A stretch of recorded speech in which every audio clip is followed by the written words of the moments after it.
It's another gorgeous day at Target Field. Final game of the longest homestand of the year. The Twins need a win today if they want to turn it into a winning homestand.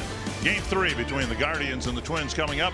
Dick Bremer along with the birthday boy. Happy birthday, Justin Morneau. Thanks. All I'm asking for is a win, not asking for much. Well, to that end, the Twins and the Guardians each have some of the best young talent in the American League. Central to a market that size, both in Cleveland and Minnesota, to sustain any competitiveness over an extended period of time, you need to have good young ball players. Yeah, and you need to feed your major league system from your minor league system. The Twins have been calling on that more often than they'd like probably in the early part of the season, but guys have had some good games. Guys have learned from their experiences. You're looking at 4 rookies. Nick Gordon no longer a rookie, but 4 guys up here you've counted on for a lot of at-bats recently, and you have growing pains with young players. You have guys are going to go through at-bats. They're going to go through games where they don't adjust as quickly as a guy who's been around for 6 or 7 years, and you have to take that. You take the good with the bad. You have to let them learn at some point at the major league level. Once you've proven yourself at the minor league level, the test is, can you do it, and can you repeat it on a daily basis up here? Guys have done a nice job. Joe Ryan, on the other hand, has struggled the last 2 times out. He's really battled his control. 5 walks in his last outing. He said himself the slider wasn't there for him. He didn't have a good feel for the slider and had trouble with his location. It'll be interesting to see if he's able to make an adjustment with that, whether it's grip related, whether it's feel related. For him to come out there, establish the fastball within the zone, everything plays off of that, and then secondary command of the secondary stuff will be what makes the difference for him today. Joe Ryan is a rookie. Tristan McKenzie is not, but he has been Cleveland's most reliable starting pitcher this year. Yeah, tall, lanky right-hander, has been very good his last 2 times out. Handled a tough Blue Jays lineup very well in a doubleheader. Went out there, struck out 6. So he's done a nice job of just going out there and doing what he does well. He's figured out who he is at this point. He's got real loose arm action. Ball's going to jump on you a little bit. No changeup to worry about, just the fastball, curveball, and the slider. Twins have seen him before. See if they're able to come through and win a series today. Twins want to get into that pattern where they start winning series again. The 3-game sweep at the hands of the Houston Astros. Bit of a setback, but they can start correcting that with a series win here today. We'll talk more about the final game of this 3-game series. And yes, Byron Buxton is back in the lineup for the series finale. Baseball on Bally Sports North is brought to you by Northland Ford. Visit buyfordnow.com and your local Northland Ford dealer today. By Menards. Save big money at Menards on all your home improvement needs. By Grand Casino. Let your story begin. And by Luther Group. Shop the Twin Cities' largest selection of vehicles at lutherauto.com. Twins had a stretch of series where they won 4 out of 5, had 3 sweeps. That stretch propelled them into first place in the American League Central. So when we say that the Twins want to get back into a pattern of winning series, one of the reasons is so much of the schedule looking ahead is against teams within the American League Central. Yeah, teams with sub-500 records. These are the teams that, if you're going to win the division, you have to win those divisional games, and you have to beat the teams that you should beat. When you go out there, you look at records. Yes, they matter a little bit. You're going to play each other tough within the division. There's always those rivalries. There's always the knowledge of the pitcher you're facing, the hitter you're facing. So that all plays into it, but you need to win the games. If you expect to get back to the playoffs, you need to beat the teams that you should beat, and the schedule does look favorable moving ahead. And right now, your Minnesota Twins are the only team in the American League Central with a winning record. Series finale coming up against the Guardians in just a moment.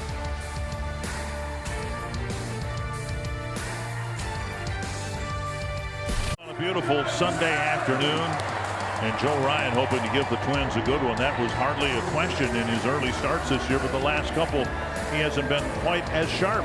Yeah, the walks have really got him in trouble. Let's take a look at your home furniture starting pitcher stats. The numbers overall are very good. The 12 walks, higher than I'm sure he would like. The fastball command, a key pitch for him. Hitters don't really do a whole lot, hitting 115 as a group against that fastball. So the slider, the secondary stuff is going to be what makes the difference in this start. But if he's able to locate that fastball, he's able to throw it where he wants to. He's going to be able to go out there and dominate, and he has dominated the division. Hitters within the division aren't doing a whole lot to him, even though they've started to see him a little bit. So he's been exposed. The hitters are starting to make adjustments. So now what do you do when you face a team a second and third time? He had 2 really good starts against Cleveland last year. We'll see what adjustments they make to him, and then within that or beyond that, whether he makes any adjustments back to them. A lot of new faces and names in the Cleveland lineup. Here's the Guardians batting order, brought to you by Menards. Miles Straw, Stephen Kwan, Jose Ramirez, Owen Miller, Ahmed Rosario, Franmil Reyes, Andres Jimenez, Richie Palacios getting left field hitting 8th, and then Luke Maile.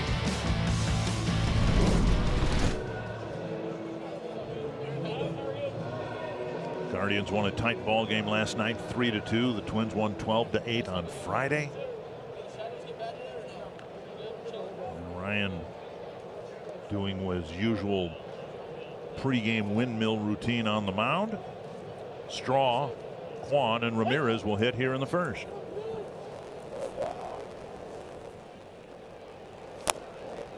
Missing inside, ball 1. First pitch strike's always an important barometer for how a start is going for a pitcher. It's really been important in Ryan's last couple starts. He hasn't delivered as many first pitch strikes as we saw him early in the season. 1-1.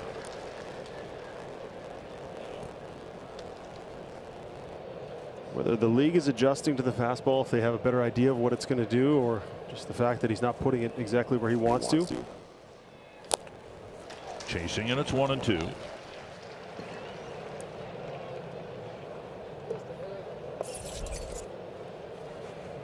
This is impressive to look at as a number. If you're looking for something encouraging going into this start, the division sees you more than anyone else, but he's dominated the division.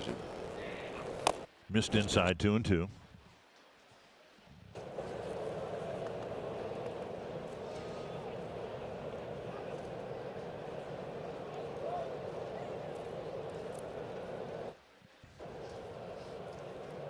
To the leadoff man for the Guardians. High pop up to short center field. Buxton comes in to put it away. 1 down. Northland Ford defense for the Twins automatically made better with Byron Buxton in center, flanked by Gordon and Kepler. An infield of Urshela, Lewis, Polanco, and Arise, and Ryan Jeffers back behind the plate.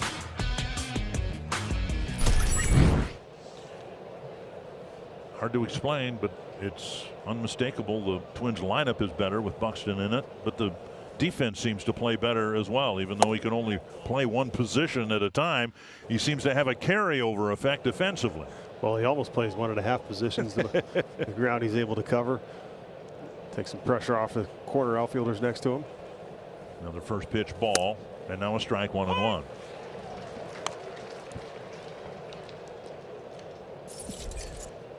Ryan pitched the opening game of the Houston series. The Astros throughout the series just showed great plate discipline, didn't chase at all.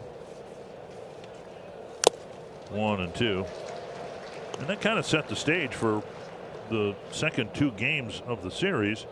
5 walks from Ryan in 4 innings, which is very un-Ryan-like. Yeah, career high, and he's obviously going to try and adjust today. Look good so far.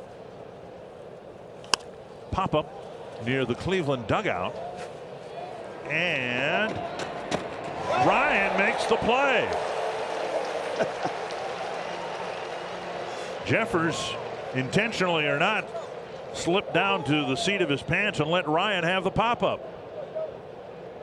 Well, then Joe Ryan made a little sign to the dugout. I'm sure they've talked about this.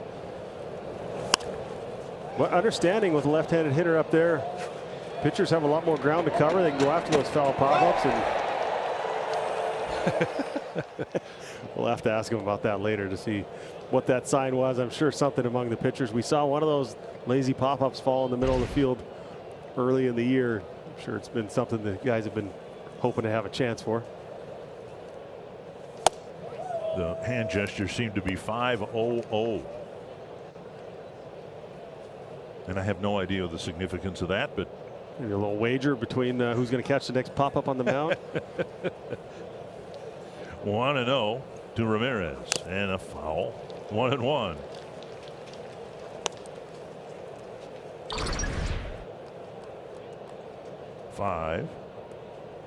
0-0.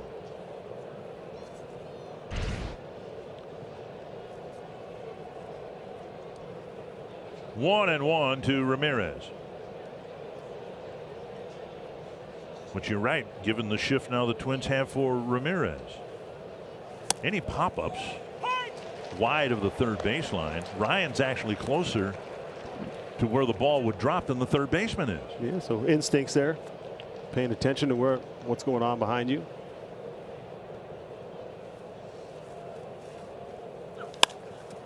Short center.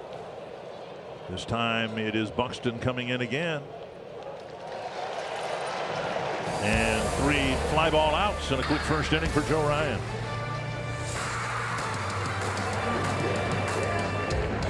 Only threw a handful of pitches in a 1-2-3 first inning. Let's check out the Twins batting order brought to you by Menards. And yep, Byron Buxton on top playing in center field.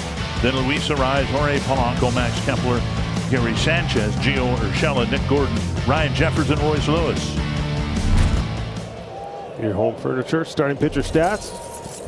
Tristan McKenzie on the year also very good, very comparable to Joe Ryan's numbers. Actually a few less walks.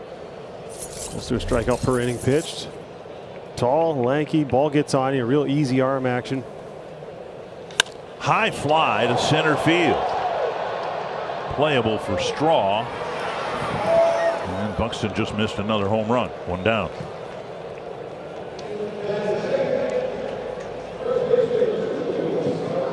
McKenzie throws a lot of fastballs. He doesn't give up much on it. He'll pitch in with it. He's done a nice job controlling left-handed hitters. The numbers of the fastball is about the same, lefty and righty. So he's coming at you. He's attacking when he gets behind in the count. The majority of the time he's throwing fastballs as well. So today the plan is everything works off of the fastball and worry about the secondary stuff. If he hangs it, you're going to hit it anyway. 6'5", 165. 1-0 to Luis Arraez.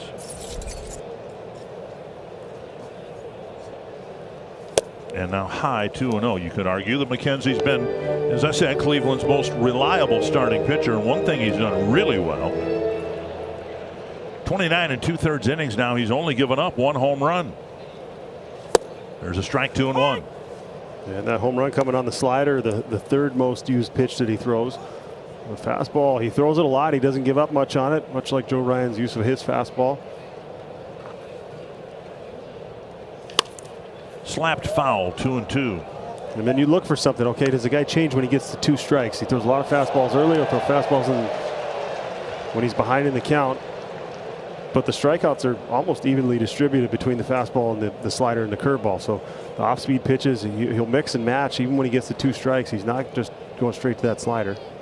Another foul.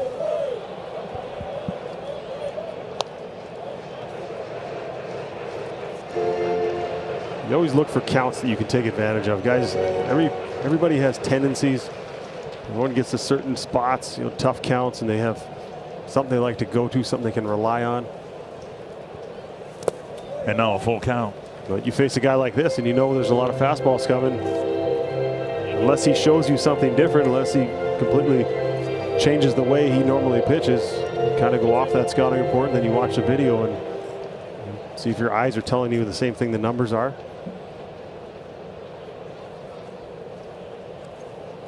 And not close. A 1-out walk. The Guardians out in the field. Brought to you by Northland Ford. Richie Palacios hitting left field. Miles Straw in center. Stephen Kwan switching from left to right field. Jose Ramirez, Ahmed Rosario, Andres Jimenez, Owen Miller, and Luke Maile behind the plate.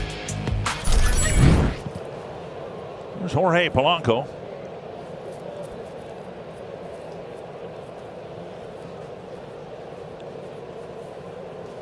Breaking ball in there for a strike.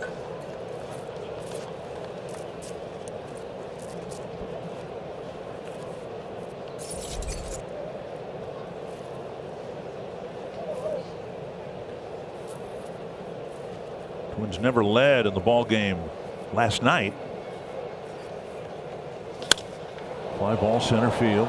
Straw over, should be an easy play. And that's out number 2. We'll bring up Max Kepler.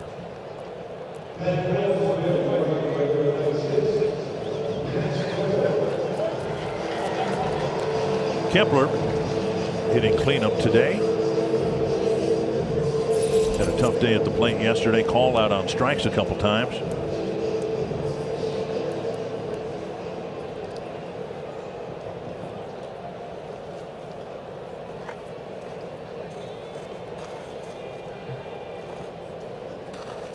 Rise leading off at first base with 2 down. Right off the end of the bat. Guy throws a ton of fastballs, but then 3-4 hitters come up. Both of them flips a first pitch curveball.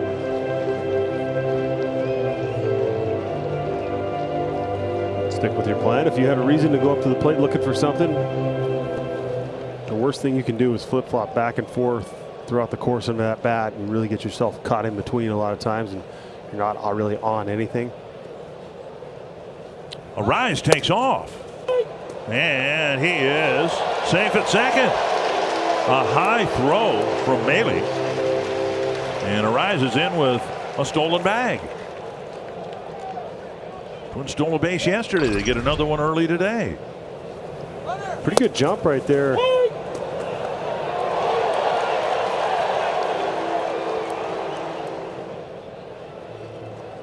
Yeah, center cut fastball, followed up the first pitch breaking ball with that. And checking to see if they got him on the way by. They're not going to challenge it. Had a caught stealing earlier. Now a steal of second, and the count now 0-2 to Kepler.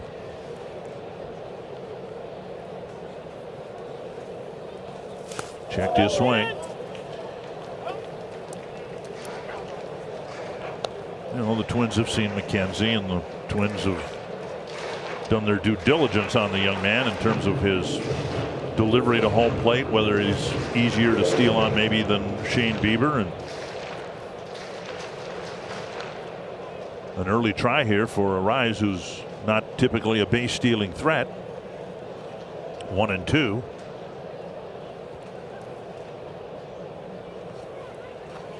And a liner right field, down for a hit. Rise around third, he'll score, and the stolen base leads to the game's first run.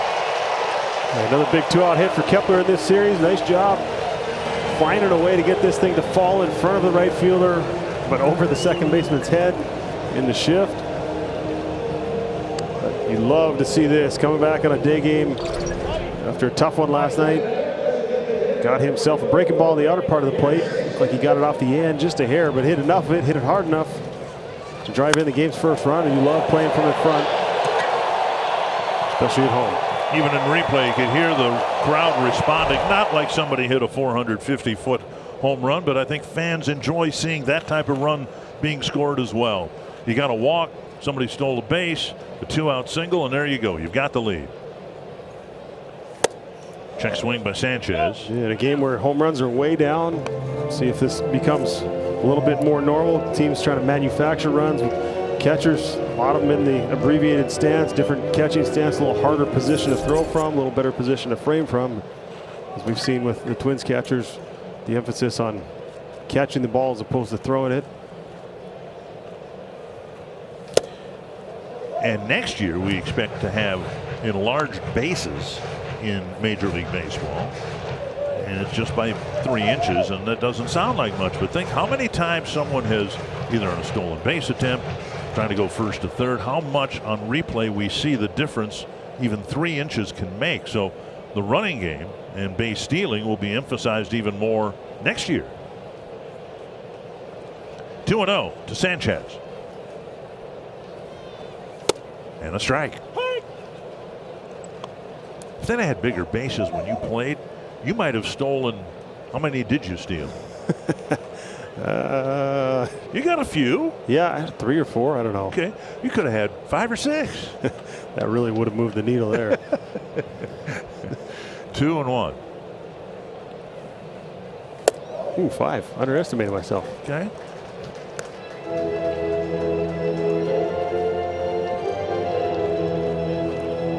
Well, you want to report what we just heard from the truck, or nope. did I? Nope. Okay. Well, it's only good stats. All right, it's your birthday. I won't even mention how many times you got caught. Enough for Gardey to say stop running.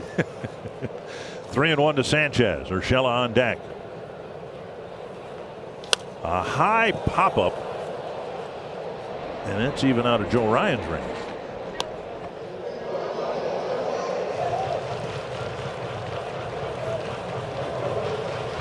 Ryan made a foul pop catch right in front of the Guardian dugout. And now he's got a 1-0 lead. Full count to Sanchez. Kepler will take off. Urshela hoping for a chance here in the first inning.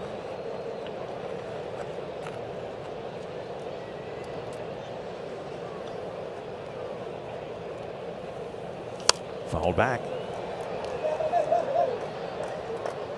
It's going to be hard to leave this place.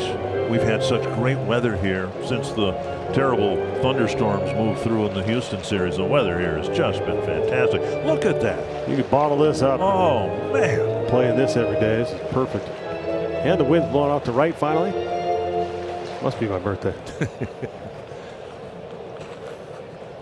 Another 3-2 to Sanchez.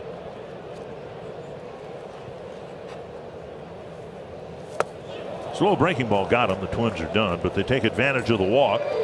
Playing a little small ball here early on. Stolen base and a 2-out single, and it's 1-0 Twins.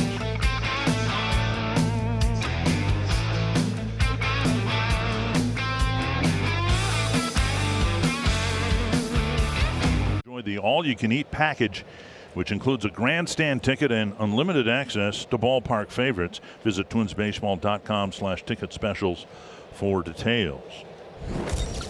Ryan on the mound now with a 1-0 lead. At a 1-2-3 first, he'll face Miller to start the second. And there's his first pitch strike. And just pumping heaters in there. All fastballs the first inning, another fastball there. Why not? League doesn't do a whole lot of anything against it. You want to reestablish that pitch, have everything else play off of it. That's the way he started in this game. 1-1. It also really messes with hitters, especially with the way the league is now. About half the time you get a fastball, half the time you get something else. You go in at bat, you see 5 pitches, they're all fastballs. You're walking back going, what was that?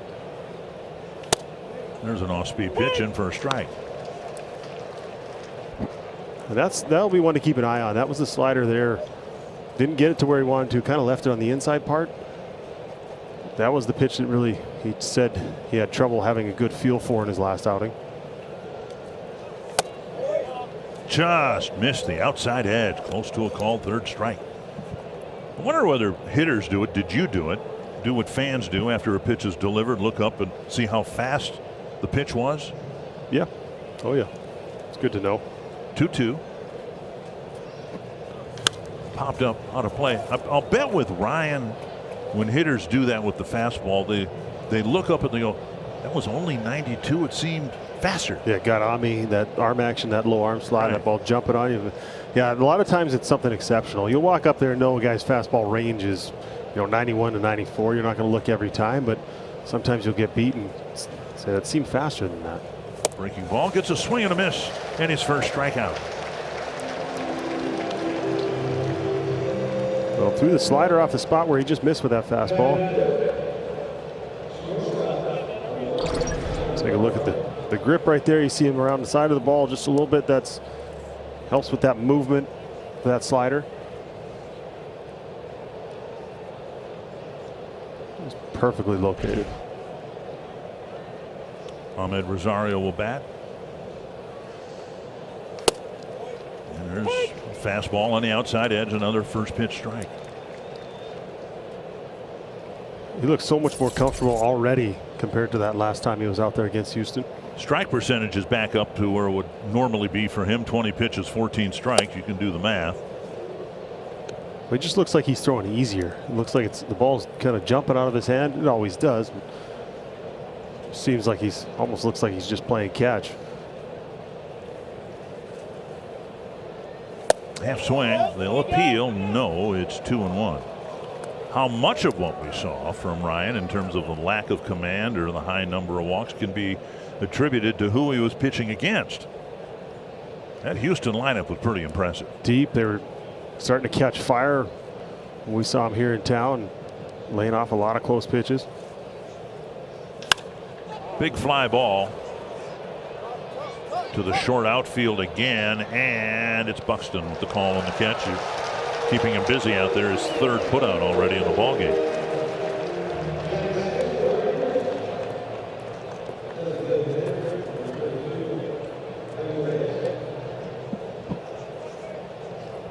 Two away, and now Reyes.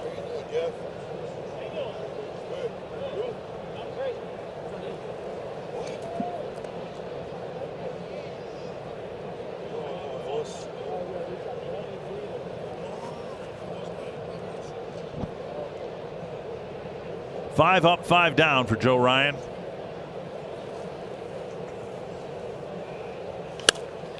Another pop up. This one will spin over the screen and out of play.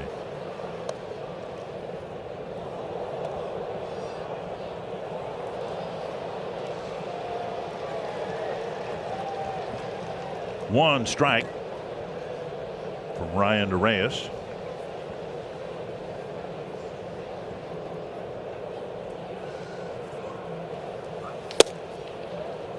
Fastball taken upstairs.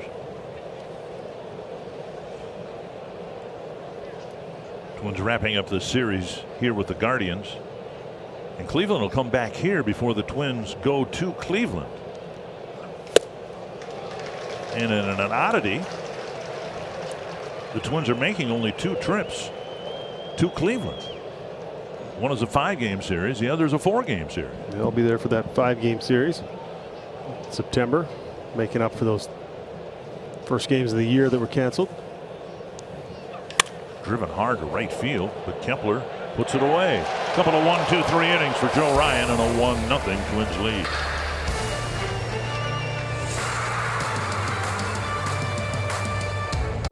Homestand, and then the Angie homestand looking ahead to the next homestand. 3 with the Tigers and 4 with the Royals after a week on the road. 3 games against Oakland and 3 against Kansas City. Now you're going to take some time off, right? I mean, yep. You've been in not that chair, but you've been the analyst now for 3 weeks, 4 weeks. Yeah. 2 hopper to third. Ramirez has a play, and Urshela is retired, 1 away. We get to watch a lot of softball, a lot of baseball. 1 down quickly, and here's Nick Gordon. Maybe mixing around a golf or 2. I'll be working with LaTroy Hawkins for the next couple of weeks. LaTroy and I will meet out in the Bay Area and do the road trip, the next homestand later this month. Look forward to hearing his perspective, how things are going. Watch him from afar, now jumping in. Later this month, I'll be working with Jim Cott, who will be inducted into the Hall of Fame in a couple of months. 1 strike to Gordon. A couple of hits yesterday, but a strikeout that ended the game. Chopped to the right side. And a couple of quick ground outs here in the bottom of the 2nd inning. That'll bring up Ryan Jeffers.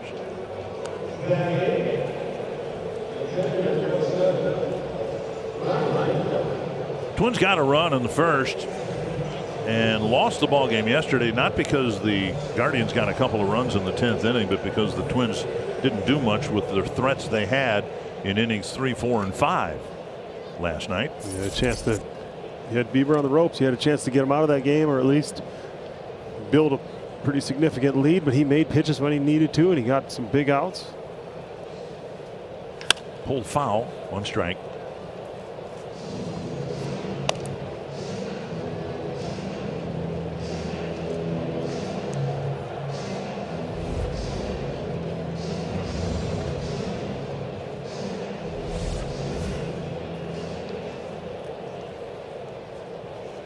Oh, 0-1 to Jeffers. Checked his swing, we think. Nope. 0-2.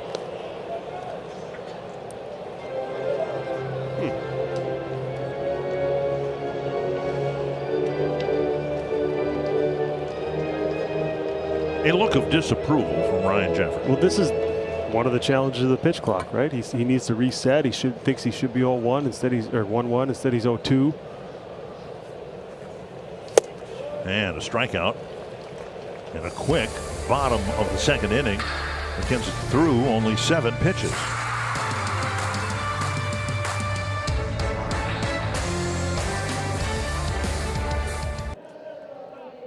You buy Chevrolet, the #1 selling brand in the Twin Cities. 1-0 Twins, moving quickly to the 3rd inning because the starting pitchers are moving quickly. The Guardians will move quickly to Cleveland, and they'll be reunited to some extent, remembering that Terry Francona and coaches and Josh Naylor have all been set aside here on the active roster for the Guardians because of COVID, and hopefully they'll get some negative tests and at least some of them will come back. Naylor said he's bored out of his mind, wishing he was playing. Said he had to watch enough baseball last year. Well, I was looking forward to seeing him play just because it was here that he suffered that horrific ankle injury. Yeah, and you want a chance to get back out there on that field as quickly as you can to put it behind you. I'm sure there would have been some emotional attachment to it. He'll just have to wait a little bit longer. And hit hard, but foul. Kind of jumps off his bat. That ball late in that game yesterday, off the top of the wall. He got some bat speed there. He's off to a great start. You can say that about so many of these Cleveland hitters. It's been a challenge the last few years where they got a lot of new faces in there. They've got a little more athletic in the field, a little more speed element to their game. And now a softer foul ball. 1-2.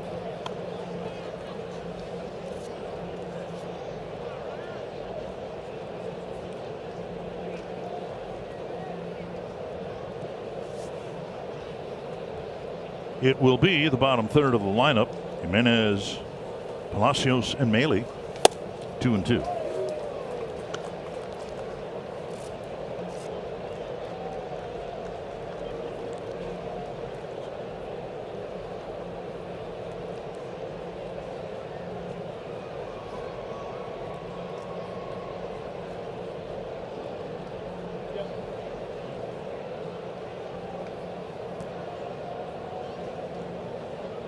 Ryan with just 31 pitches thrown, 20 strikes,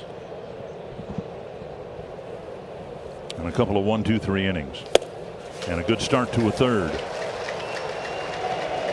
Second strikeout for Ryan. Cleveland is the hardest lineup as a whole to strike out. They strike out the fewest percentage of any team in baseball. So to be able to get them to chase, be able to get them to expand the strike zone and swing and miss is a little bit harder than it is against every other team in baseball to this point in the season. Give Ryan credit. He's established that fastball. When you establish the zone that you're going to throw strikes, that you can throw the fastball over, hitters go up there a little bit more aggressively, and then you can get them to swing at your pitch a lot more often. On the outside edge. So far what we've seen, and we know very well it can turn in the blink of an eye, but what we have seen so far is the Ryan we saw in his first 4 starts. Yeah, great pace. Get the ball, get back on the mound, get ready to go. Working within a rhythm, working with Jeffers well.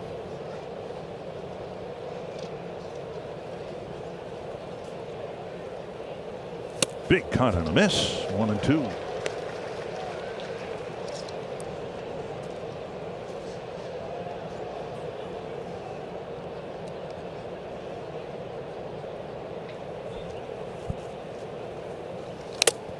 Off of Jeffers' equipment, the mask. That's a one-piece headgear that most catchers, I think, use now rather than the helmet and the mask. Yeah, it's supposed to help with those foul tips a little more aerodynamically made. Inside nearly hit him. Now, not many Twins fans may know this, that you, in your professional career, you started behind the plate. Did you use the one-piece headgear like that, or the old-fashioned mask and helmet? Those were just starting to come in my last year that I caught. I never had the chance to have one of them. Fouled back. But being a former goalie, I'm sure if I had that chance, I would have jumped at it. The comfort level there is taking it off for pop-ups and everything else. You're not worried about two things. Sometimes you flip that mask off and then the helmet pops off at your feet and you're tripping over yourself. Tried to tickle the outside corner and it almost worked. Instead, it's a full count now with one down in the third.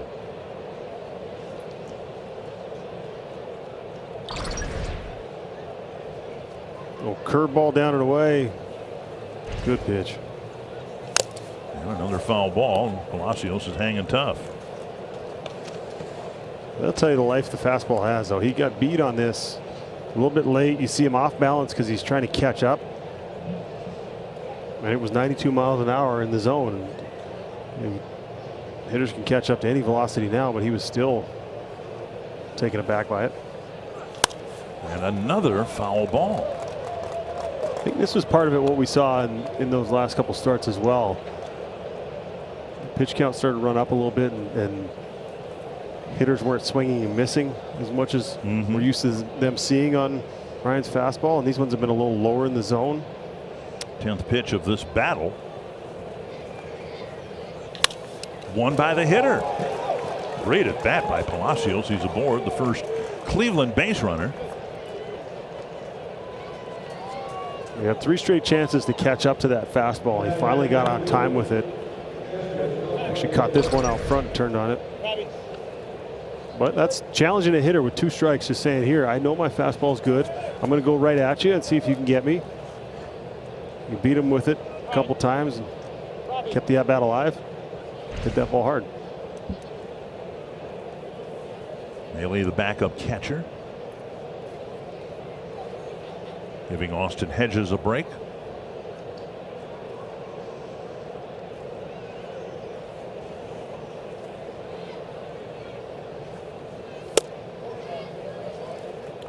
Up high, and Ryan kind of looked in at Eric Bacchus, wondering why that wasn't ball a strike. Brendan Miller's been added to this crew. Marvin Hudson not feeling well yesterday and not able to rejoin the crew today. 1-1.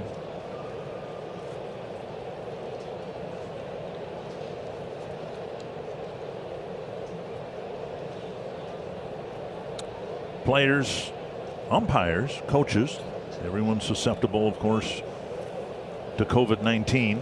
And we don't know that that's the case with Marvin Hudson, but just the run-of-the-mill virus can take an umpire out of a crew for a couple of days.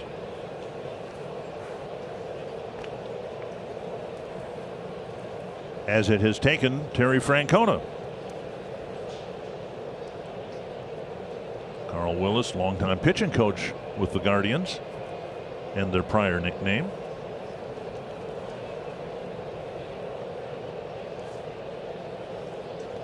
Inside 2-1. It all happened, at least all the positive tests came in when the team was in Chicago. They had a game postponed because of the outbreak, and they had a hard time filling out a coaching staff. And have adjusted, brought some people up from the minor leagues to be able to play this series this weekend.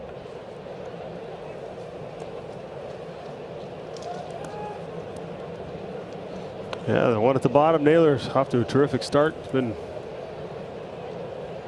It's hard on a team with Jose Ramirez to say he's been their best hitter, but he's been right there with Jose Ramirez driving in runs. Great job with runners in scoring position. So hopefully all those guys get back healthy soon. 2-1 to the number 9 batter, and that one. And again, Ryan posing, wondering where that pitch missed. 3-1.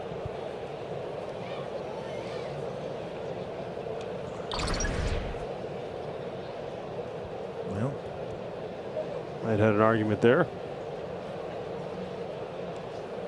3-1 to the catcher. And now 3-2. That's a pitch there. As a hitter, I don't want to call it a strike, but for my pitcher, I want him to get it. Right. Well, as one-sided as you can get.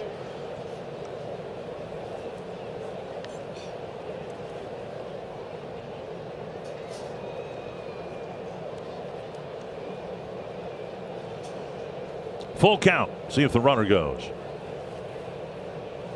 He does. And the pitch hit to center field. And heading back is Lewis. Quick release. Can't get much on the throw, but he got there for the out. 2 away. Yeah, great jump on this ball. Good read.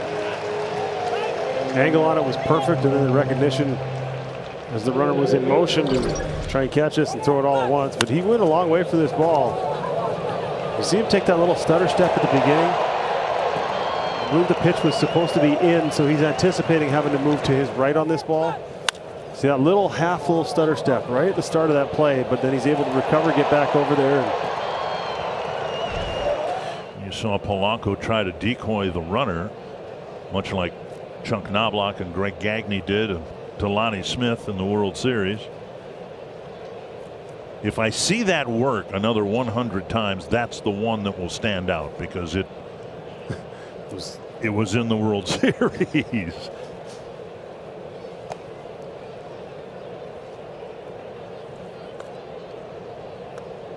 Ryan trying to pitch around the 1-out walk.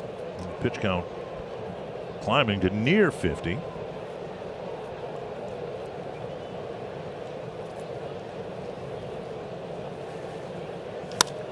Fouled away. Twins bullpen, like the Guardians bullpen, a little tapped out.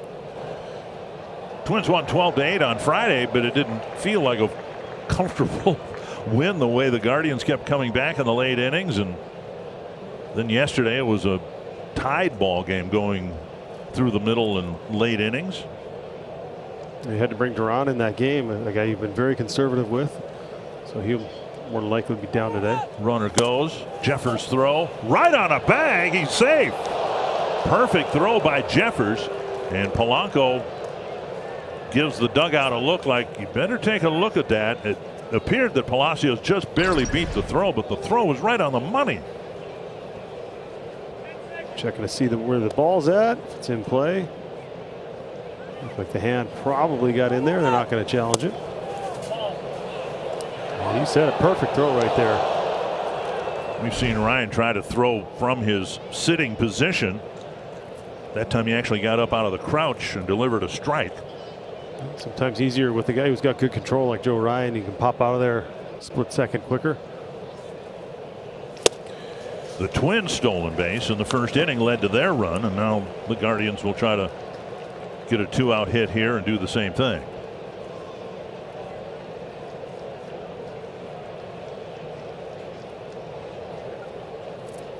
Rise stole second, scored on the Kepler base hit. 1-2.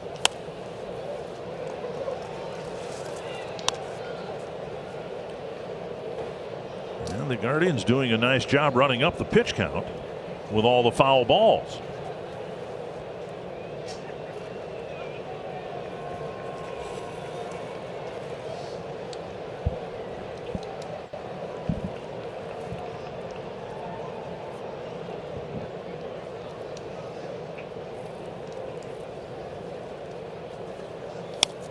Another one. Well, Twins have this, and I'm sure Twins have it. Most teams across baseball have it. You're able to replicate the spin on a guy's fastball, a spin on a guy's breaking ball. You wonder if all these foul balls they've been able to prepare for the life and the ride that he's got on his four-seam fastball, especially up in the zone. Anticipate what that ball's going to do. Missing wide. Now you're talking about adjusting like a pitching machine, a batting machine, right? Yeah, the pitching machine, ball coming out of that pitching machine, you're able to say, all right, his spin rate on his fastball 2,300, so we're going to set the machine so the ball does that, so it appears very similar when you get in the game, and it doesn't look any different than what you've been practicing hitting off of. And now 3-2 with Kwan on deck.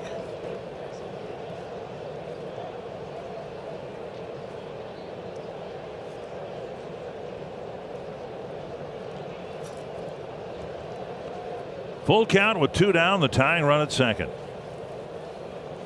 Get hard right field. Kepler back to end the threat. 2.5 in the books. And the Twins have a 1-0 lead.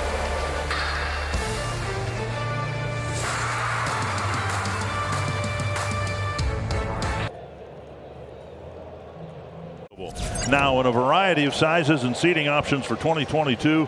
You can receive 40 or up to 80 mobile vouchers to redeem for the games of your choice. The more vouchers you choose, the bigger your 2022 food and beverage discount, up to 20%.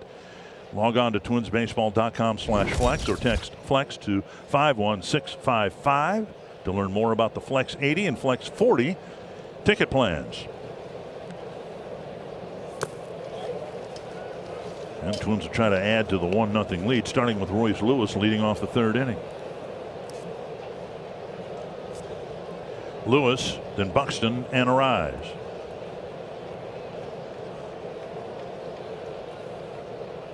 Big cut and a miss. 1-1.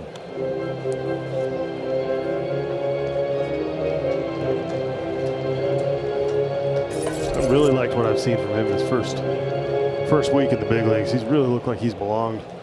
Obviously the numbers speak for themselves, but staying under control in his at-bats, not over-swinging. We haven't seen him flailing at pitches all around the strike zone. He stayed pretty disciplined for the most part. Played a nice shortstop. Got everything you could have hoped for when you call a young kid up from the minor leagues. Popped up. Coming in from third, it's Ramirez. And he's got it. Back to the top of the order now, and Byron Buxton.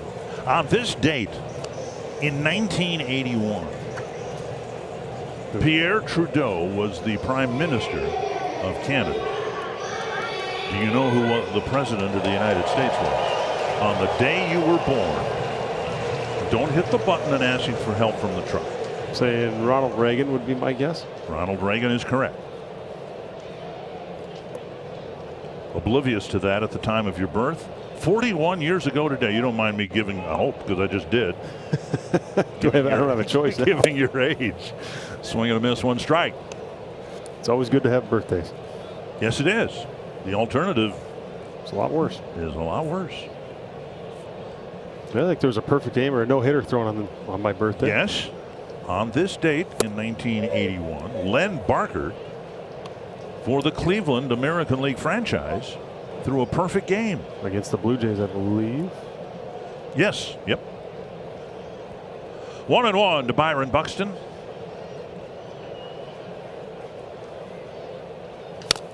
And we thank you for spending at least part of your birthday here on Twins Television. As long as I get home to cook the steaks, I'll be good. Okay. It's probably been about 30 years since I haven't been around baseball or a ballpark on my birthday, so completely normal to me. I got party hats here in your honor. High pop-up into the corner, chased by Kwan. We've seen him be able to cover the left field line fine. Here he covers the right field line for out number 2. And that'll bring up Luis Arise. Yeah, George Brett, John Smoltz, Josh Beckett, A couple of Hall of Famers and a really, Brian Dozier. And a really good friend. Yeah, it's, you're in good company. And plenty more, I'm sure, but those are the baseball ones that I know off the top of my head.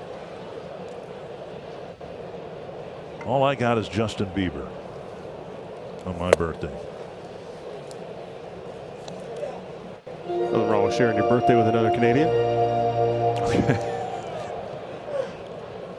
It all comes down to Canada, doesn't it?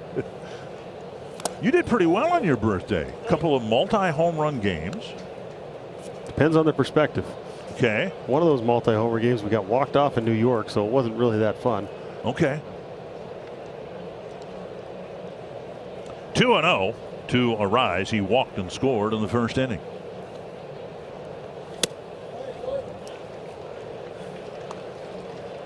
Just happy I had some cupcakes today at the booth. It's been a good start to the day. Got some kids made me some bracelets. Oh, really? Nice. What else can you ask for? You can ask somebody else to grill the steaks, but the kids aren't old enough probably to do that yet. That's one of the few privileges of being a dad. I think it still exists. I like going out there and working the grill and having a cold beverage next to the grill. I've earned that as a dad. Well, happy birthday, partner. Thank you. Polanco, the batter, fly ball to center his first time up, and Arraez has drawn both walks from Tristan McKenzie.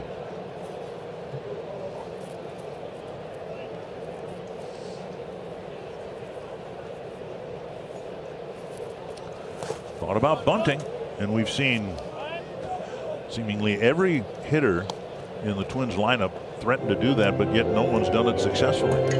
No, but it's had the impact you wanted to have. Polanco and Ramirez having a little fun with each other. Ramirez waving at him. He's up right now. It's moved him up closer to the grass. So even if it opens up a couple more feet either way, it can turn an out into a hit.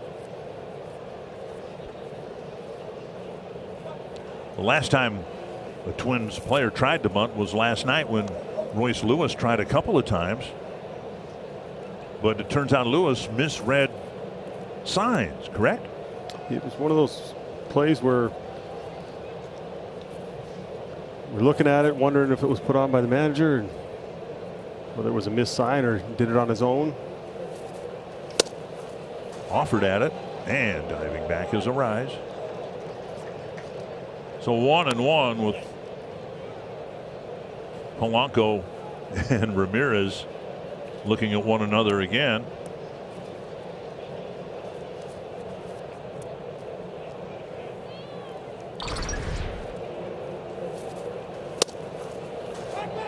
Just the barrel of the bat pushed forward is enough to make it a strike.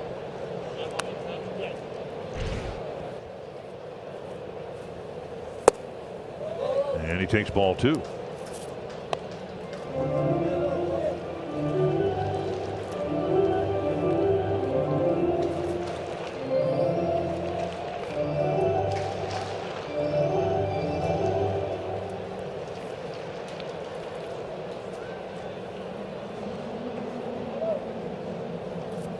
Arraez stole second with 2 outs in the first inning.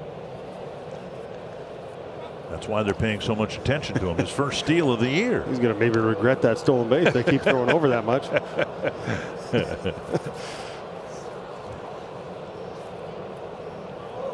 Well, if it's distracting his attention away from Polanco and Polanco gets something better to hit, it'll have its effect as well.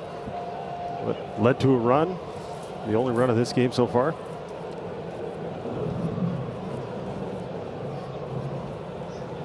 Driven hard but foul. So we see first coaches do that. What Hank Conger did, whisper something to Arraez, the runner. And Carl Willis was talking about that, how good Sandy Alomar Jr. is at first base for the Guardians. Picking up something in a pitcher's delivery. Maybe it might be something as subtle as the squeeze of the glove if a pitcher's going to go home. Something like that. But first base coaches pay attention out there, and Conger regularly says something to the runners.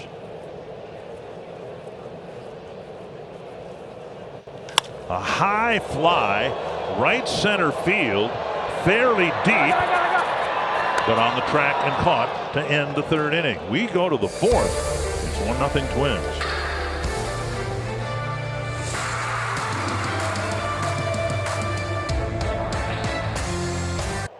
Today, an invitation to party with us on May 24th at Target Field. Wine, women, and baseball night. Special ticket packages include a reserved ticket to the game and pregame hospitality event, plus a Twins stainless steel stemless wine glass. For more details and to buy your tickets, visit twinsbaseball.com/WWB.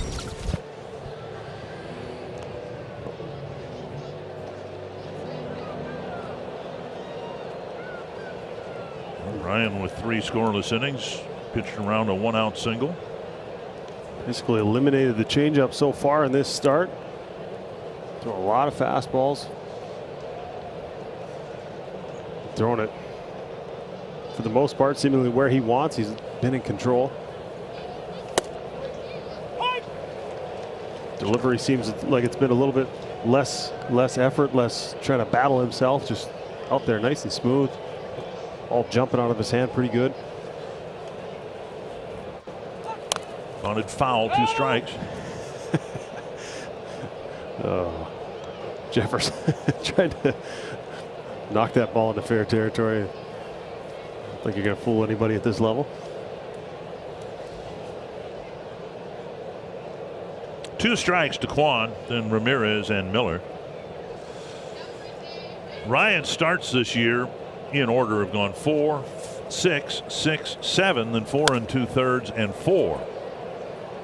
And right now, given all the foul balls, particularly in that 3rd inning, he might be just on a 5-inning pace here. Yeah, he more than doubled his pitch count just in that last inning. So right. And only faced 4 guys. This is kind of what their approach is, though. It's kind of what Cleveland does to you. They don't swing and miss a lot. They don't strike out a lot. They make you work. They make you throw the ball within the strike zone. Just keep at bats alive. A lot of pesky hitters. On the ground, 1 easy hop for Polanco, 1 away.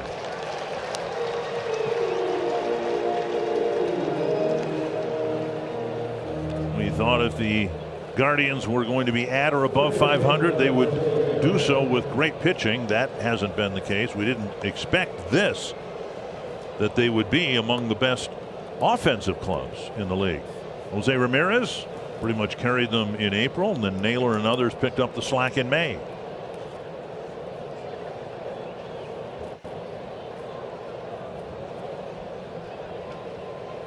Here is Ramirez.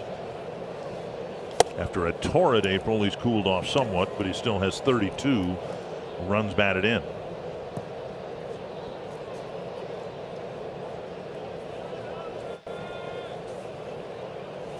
In there, a strike. Much better left-handed than right-handed, as we pointed out last night. Smeltzer started, did a nice job as a lefty. This entire Cleveland lineup is better against right-handed pitchers. Joe Ryan's handled it nicely so far, first trip through the order. Big cut and a miss. A foul, 1 and 2.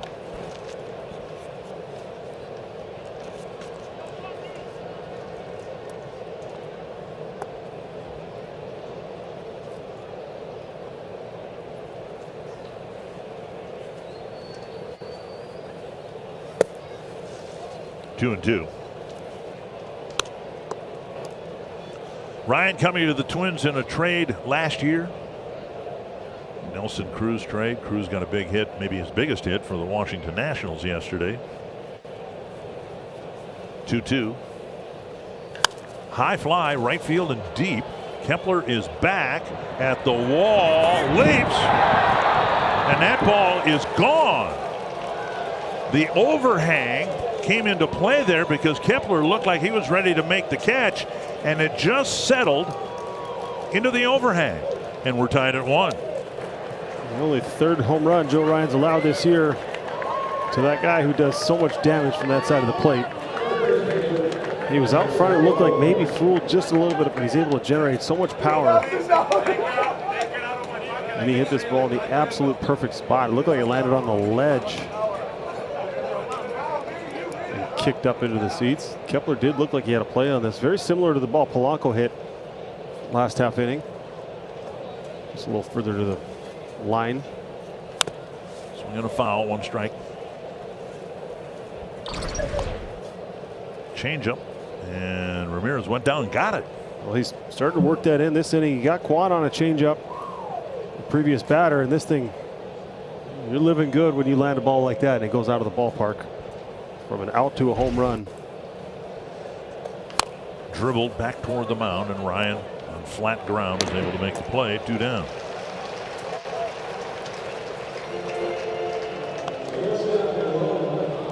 For Ramirez, his 8th home run of the year, and one of the shortest home runs ever hit at Target Field. Well, he kept the hands back. He was fooled a little bit, but kept his lower half. The balance was still pretty good. Used his legs and then just threw the barrel at it. Stayed through the zone a long time and hit it in just the absolute perfect spot. Here is Rosario.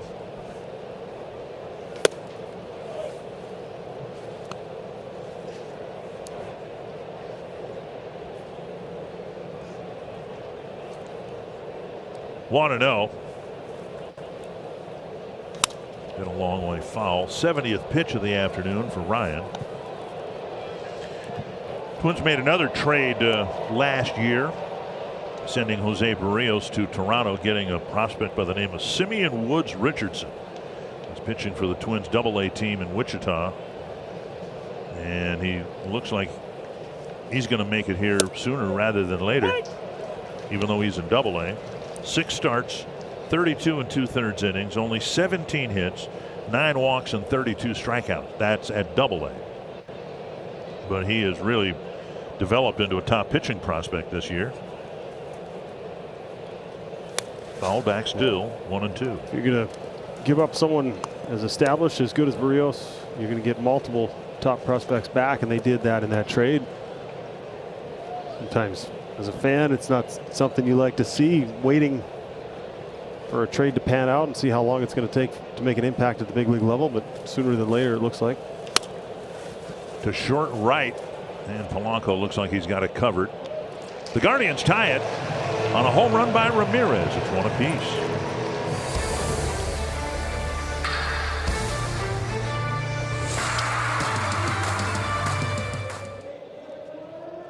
Use video in the dugout, and all the hitters complained about it because they had grown to rely on it more and more. We see this again where Ramirez and Straw are looking at video, perhaps of Ryan, of their swings, whatever, but it's become a pretty important tool these days.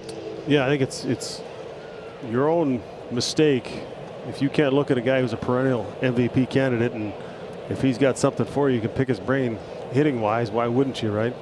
But in-game mentoring using video. Well, hitters, the conversations between each other, you're facing the same guy. A hitting coach can tell you one thing, somebody watching video can tell you another thing, but standing there in the batter's box facing a guy is invaluable. Ground ball right side through the grass, picked up by Jimenez, 1 away. And Miller's at bat, you know, it looked to me like it was a conversation about how to get on top of the ball, or, you know, to direct to the ball. Ramirez does that so well. Helps him stay through the zone as opposed to trying to lift a high fastball. And the guy's got a high spin fastball that's got some ride, some life to it, like Joe Ryan does. If you go at it a certain way, you're going to pop it up every time. You're not going to have great contact. Whether that was a mechanical conversation of how to get to the ball, or Ramirez recapping how he thinks he hit his home run. Here's Sanchez. Had a long at bat, ended up striking out on a slow breaking ball. Twins have just the 1 hit, the RBI single by Kepler. They've taken a couple of walks. And strike 2. McKenzie's had some rough starts in his time in the big leagues, but he hasn't had a rough one yet this year, and this looks to be another good one for Triston McKenzie. Dug out of the dirt.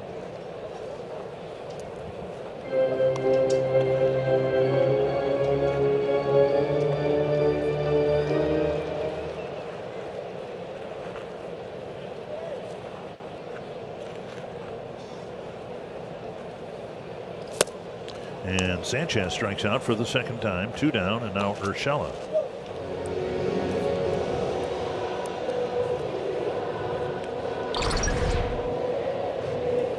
Let's see our slider right here. Nearly unhittable in that location. Urshela hit a ground ball to Ramirez, his first time up. A high fly to left field. Back is Palacios. He's at the wall. Gone! A home run! Urshela with his 2nd of the series.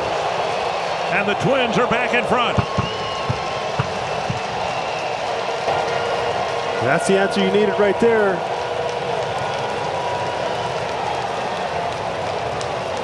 Give up 1 back to tie it. Last half of the inning, Urshela comes back and he's starting to heat up. Ball carried out of the ballpark. Very nice for him.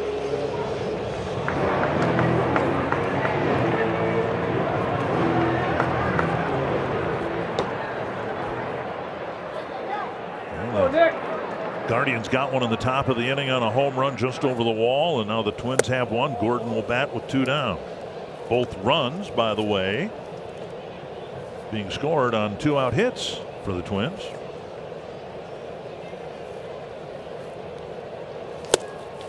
One and one. Well, doing a lot of damage on the fastball. This is a 4-seam fastball that ran back to the inner half. It was hard enough. It's high enough. The question was it going to be far enough? And it was. Over the tarp and out of play. He had a good read on this ball and left, did Palacios.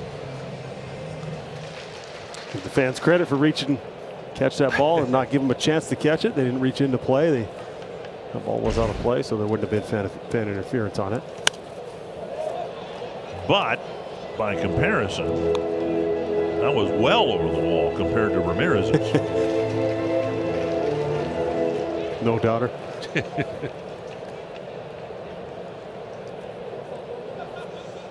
1-2 to Gordon.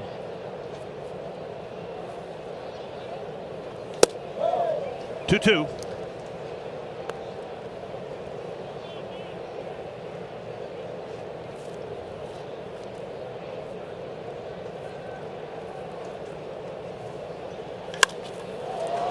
Fly ball center field, retreating a Straw, has room, and he makes the catch. But Urshela with a home run, his second of the series, and the Twins are back in front.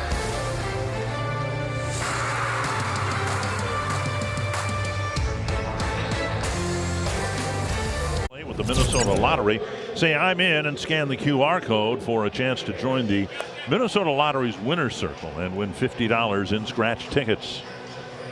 They got a nice ovation here from the fans.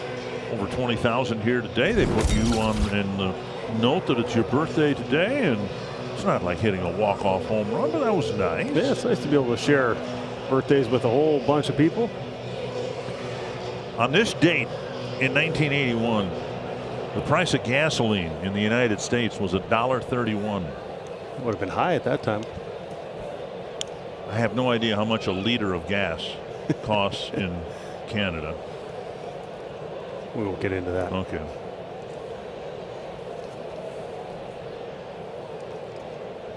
First pitch strike to Reyes. It'll be Reyes, Jimenez, in Palacios. Reyes has stayed in there even though he's had some issue, it appears, with his right leg throughout this series.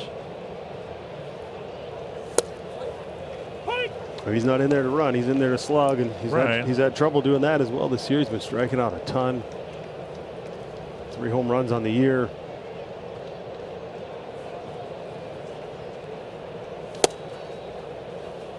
He's a hard guy. He's so tall. He's so big there. We saw him go up and get that run he drove in against Smeltzer yesterday. It looked like it was about shoulder high. Most guys are around the same height, so when you go above the zone, it's above the zone, but it's still within his strike zone because he's so much taller than everyone.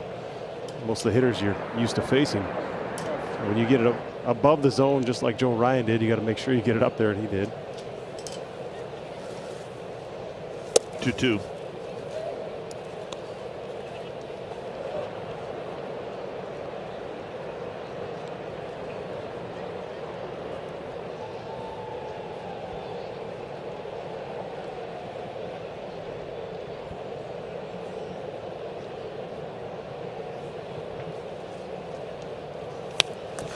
Foul back.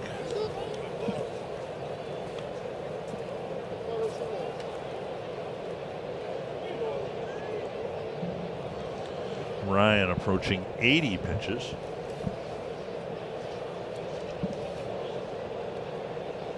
Season high 90 his last time out, and in that 7-inning outing. Got him on the outside edge. And Reyes slams the handle of his bat down, thinking that pitch was outside. Very well located, bottom corner of the zone. See Ramirez hit a homer to tie the game. Urshela hit a home run to put the Twins back in front.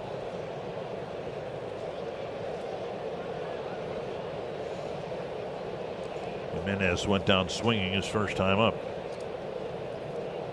Ryan has just 3 strikeouts because the Guardians have done a nice job keeping at bats alive with a lot of foul balls.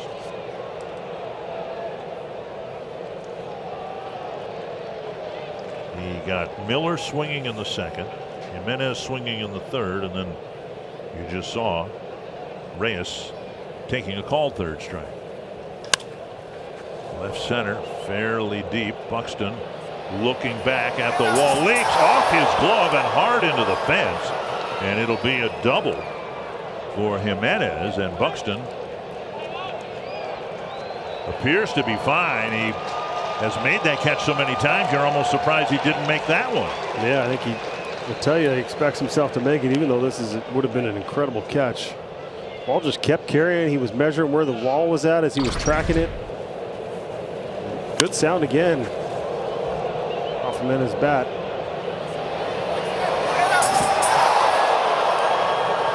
There's been a lot of talk about that wall out there, to look, being able to see into the bullpen, but you got a couple of different levels, and part of it's a chain link fence, part of it's a wall, and ways to try and figure a way to alter that in this ballpark. It hasn't been done yet. And those posts come in play in between. Up and away, ball one. When he first showed up here at Target Field, he had a series here where he went into the chain link part of the wall in that same spot twice and carved up first his right forearm, then his left forearm.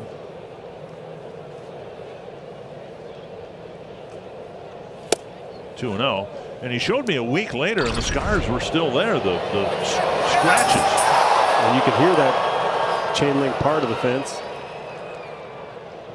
He actually did almost have it. That's a hard play to go in with 1 foot up like that. I think maybe if it's a full wall, he's able to kind of jump and lead with his hip. 2-0 now to Palacios. Had a long at bat and got a single. There's a strike. Well, I'll take that as an omen, to be honest with you, that he was able to have that weird, awkward of a collision with the wall and not get hurt. 2-1. 2-2. It could have been a lot worse. You could catch a spike in that chain link fence the way he went in with his foot there. He had issues with the knee off and on throughout the year. He went in there hard. I don't know if there's been more talk about fixing that wall or changing it out. I'm sure the relievers like being able to watch the game through it. It's a completely different ballpark and different situation. But did you see what happened to George Springer at Tropicana Field the other night? Yeah, that was odd. No warning track. No warning track, and I can promise you, if there was an actual warning track there, he would have played it differently. Swing and a miss, and Ryan gets a strikeout for out number 2. That'll bring up the catcher, Maile. Palacios had a long at bat, ended up with a base hit at the end of it, and Ryan picked a good at bat to strike him out, at least for the time being, stranding that runner at second base. Again on the fastball, well located.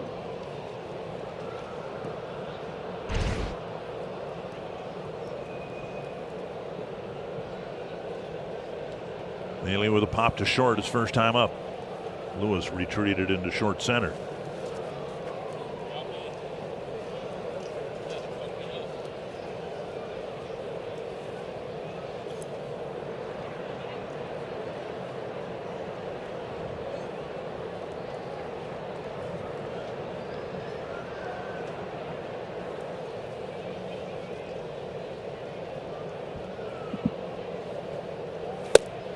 High strike called.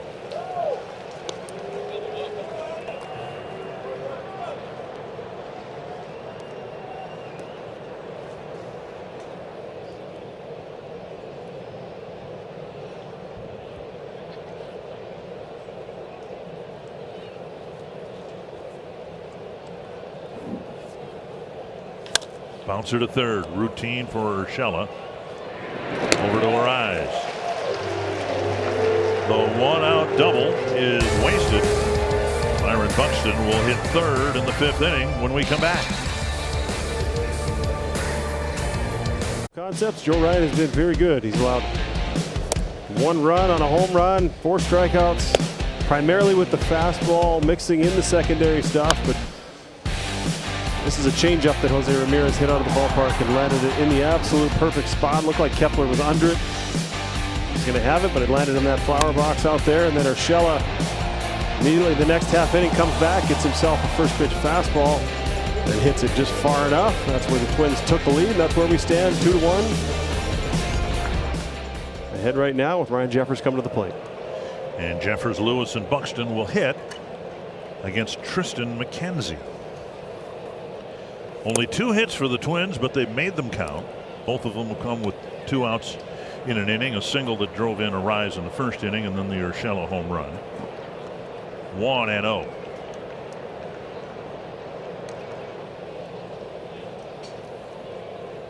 Good cut and a miss.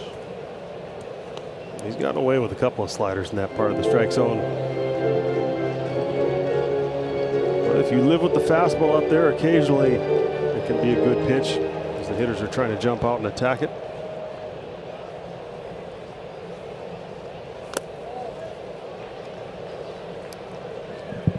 We had a ball game like this yesterday, although it was 1-1 going to the 10th. The Guardians got a couple of runs. Rocco Baldelli was ejected from the game. 3-1 now to Jeffers and then Lewis. There was an obstruction call on the base paths with Jimenez hitting one high off the wall in right field. Check swing foul, 3-2. I think, talking to Rocco, the argument was the way that play is usually called is the runner has to continue on unless he's injured. Part of the argument was that, in fact, that he ran back to first base, and you're always told that. It happened to me once in the minor leagues. Ran in and just started jogging a second. They tagged me out, and I said, well, it's obstruction. Excuse me, 1 hopper. Miller makes the play, 1 away. So each third baseman has a home run in this ball game. Ramirez hit a home run just over the overhang to tie the game at 1. And then he got to Urshela and had something to say to him. And then Urshela hit the go-ahead home run and looked down at Ramirez and gave it back to him. Yeah, why not? That's part of the fun. Former teammates, you let them know. We saw Ramirez motion into Jorge Polanco when he squared around the bunt. Said something there. So you play these guys, play these teams a ton in your own division. You get to know each other. And that's an important part of it that I think we mentioned it the other night. Urshela spent 10 years in the Cleveland organization, so he knows Ramirez pretty well. 1-1 to Lewis. Popped up short center. Straw streaking in for the catch, 2 away. And that'll bring up Buxton. A couple of outfield flies, a deep one in his first at bat to center field, and less so in the 3rd inning to right field.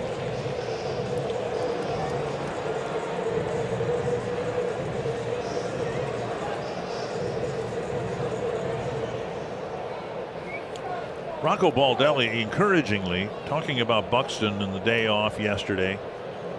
At least I took it encouragingly. Twins have a plan mapped out for Buxton, dealing with the knee injury that started in the first road trip of the year. That will require, at this time of the year, occasional days off. But the hope is, second half of the year, I mean, there's no firm guideline, but the hope is that he will at some point this year, hopefully before too long, be an everyday player. But for right now, they want to be very careful. Another pop-up, this one near the Twins dugout and out of play. So I know it's frustrating for Twins fans, whether you come to Target Field here, watch on TV, listen to the radio, or just generally follow the club. You want to see this guy in the lineup, but right now they're being pretty cautious. Yeah, for the long, it's a long-term play. It's a long-term goal. We want him healthy. July, August, September, as the games and the pressure heats up. 2-2. McKenzie knows he got away with one there. Mislocation, heart of the plate. Said a little something to himself. I think he knows he's got to get that to a better spot. Buxton stays alive. Yeah, it's a hard thing to do, to sit a guy when he's mostly healthy, or when he played the night before, he's playing the next day. You're trying to buy as much time as you can. If it gives him a little more time for recovery and keeps him on the field, that's the ultimate goal. A high fly to left field. Palacios back to the wall. It is gone.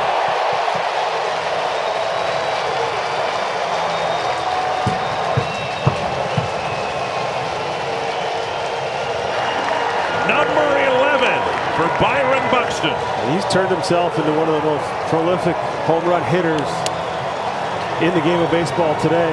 You give him a pitch within the zone and he makes you pay. Such an important player on this roster.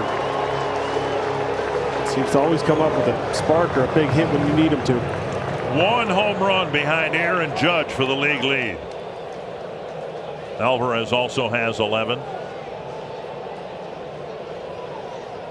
And now Arise.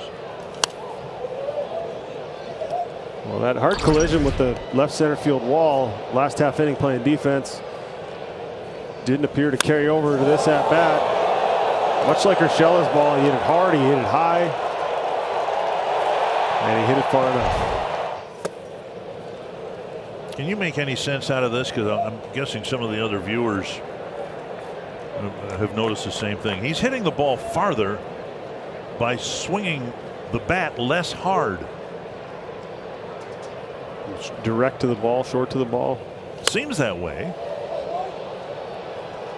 I remember a couple of years ago, he would so violently swing at the ball, and of course when he made contact it went a long ways, but it just seems like the swing is so much simpler and easier now. There's so much trust in his hands that he's quick enough to get to any pitch, anyone's fastball. We saw that turn around 99 miles an hour. 1-2 to Arise. So much more about finding the sweet spot on the bat as opposed to swinging hard. And the ball is naturally going to jump when you hit it off the right part of the bat. The pitcher is going to provide the power. Everyone in today's game throws hard enough that if you meet it with the right spot, it's going to go. That one's hit pretty well toward the bullpen. Chased by Straw, and he makes the catch right about where the ball bounced off of Buxton's glove a few moments ago. Buxton with a solo home run, and the Twins now lead by 2.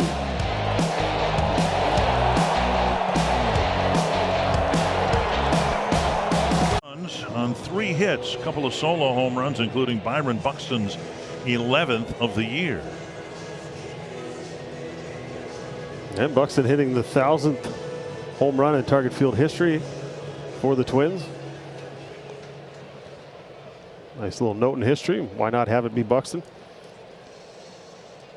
You know offhand how many you hit here? Not very many. Someone can find out. Yeah. It's not on the first page of our notes. It says how many the home players have hit here. Third time through the order now for Joe Ryan, starting with Miles Straw. He's hit 2 outfield flies on the outside edge, and Ryan starting with 88 pitches. That's number 89, and it's a first pitch strike. Willie Stashak getting loose.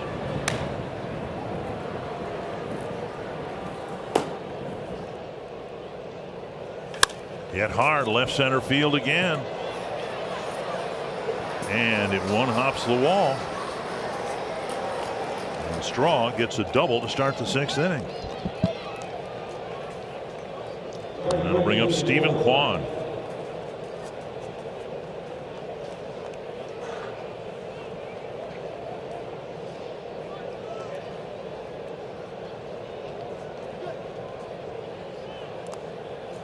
Kwan with a pop up to Ryan.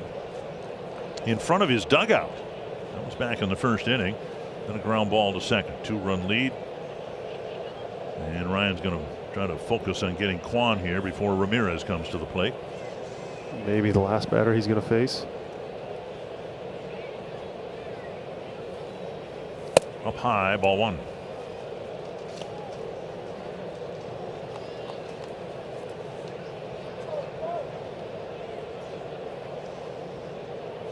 Yeah, they're right around the max distance or pitch count they like him to throw.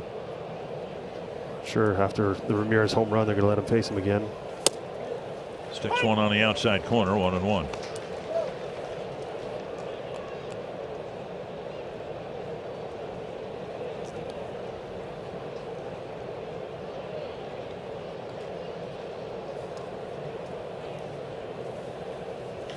Fly ball routine, it appears. Buxton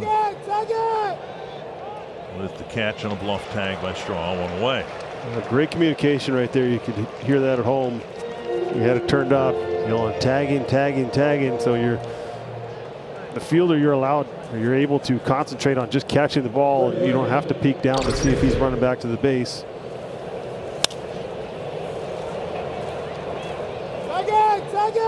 Right there. So he can get himself in position to make a throw. Who said that? Well, sounded like Jeffers, and then it comes from Jeffers, and a lot of times it'll be Gordon, left fielder, right there, looking at the ball, looking at Buxton, looking at the runner, letting him know. So it's everybody on the field should be yelling. Just not sure which camera was picking up who. It sounded like Jeffers to me, but that's guessing that it was so audible. It might have been Jeffers. We have a microphone behind home plate. 1-0 to Ramirez.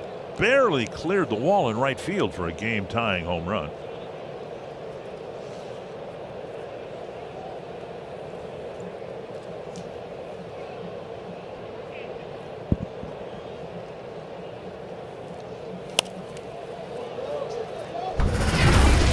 Take a look at the home run. It looked like Kepler was ready to make the catch. Yeah, I think if it doesn't hit the limestone ledge there, it settles in Kepler's glove. Jose Ramirez will take it, obviously, but a home run in 8 ballparks. And if you're wondering, it doesn't factor in wind, it doesn't factor in altitude or anything else like that. So it's more of a general, just based on exit velocity, launch angle, and distance of the fence from home plate in that area. So Yankee Stadium, Target Field, and 6 others. Yep. It might have been a home run in Cleveland. It's pretty short with a short wall to right field. It's the best part of that ballpark to hit in. Popped up, and Urshela watches it go over the Cleveland dugout. Joe Ryan feels like he can catch everything now. It's a shame he's not starting in Oakland. All that foul territory. He could have taken all the ones I didn't want in Oakland. That was the worst place on earth for me catching pop-ups. Look at him. Take it easy, kid. We need you on the mound. What they say about Oakland, again, I'll be working with LaTroy Hawkins in that series. The high sky. Now, I've never understood that phrase at all. The sky is no higher in Northern California than it is here in Minnesota. Well, at sea level, you're closer to sea level in Oakland than you are. But I don't think that has anything to do with it. For me, it was that behind the stadium, it was so low that the ball would get up there, and it was hard depth perception for me. You get the third deck on the stadium here in Oakland. It's 2 big bowls, basically, that ring around the top, and I felt like it was lower than any other park in the league. Popped up. This might be playable. Ryan wants it. He'll give way to his catcher. He called it. He's getting greedy. He called it. Jeffers called it. And wisely doesn't get in the way of his catcher, and both of them smiling. Well, I'm sure there's something internal going on in the clubhouse here. Another 500 of whatever it was he signaled after the first one. Pop-up priority. Catcher's got.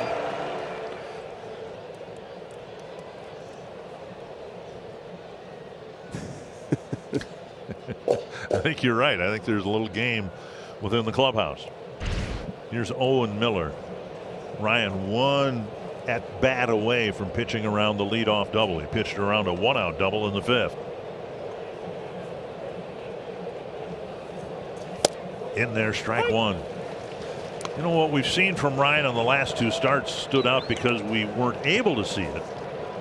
But the ability to continue to throw quality pitches at the very end of his outing.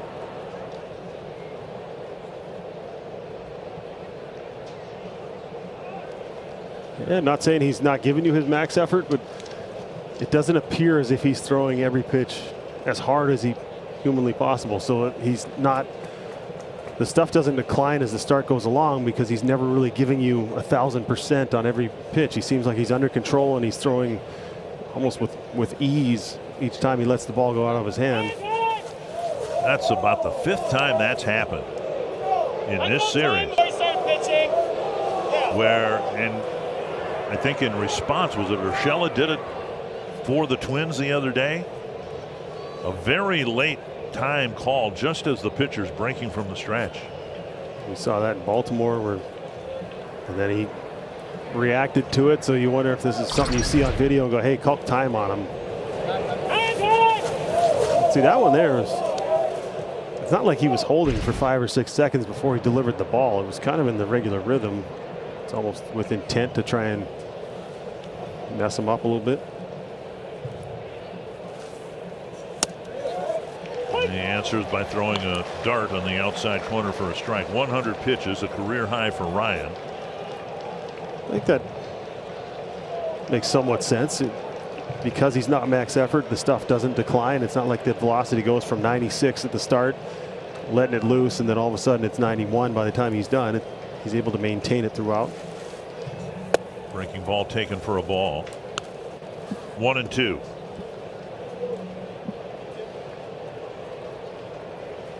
But in part because of that, I mean, my goodness, you know, Stashak's plenty warmed up, but I think the Twins are confident that Ryan has the ability to still make a quality pitch here with the lead on the line. 2-2. That'll change if he loses them. And Rosario comes to the plate.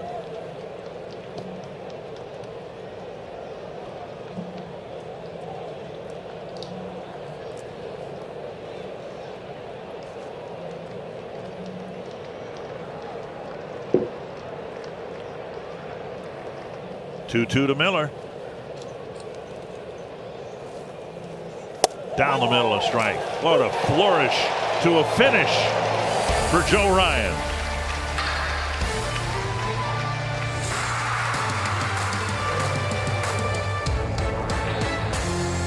And for the best coverage, let's check out the T-Mobile Coverage Cam.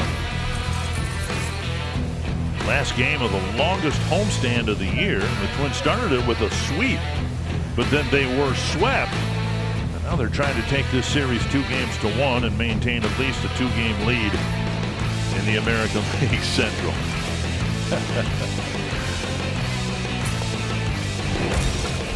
Somewhat dependent on the game in Chicago between the Yankees and the White Sox. The White Sox walked off the Yankees last night, but now New York leading 3-0, bottom of the 7th in the final game of that series.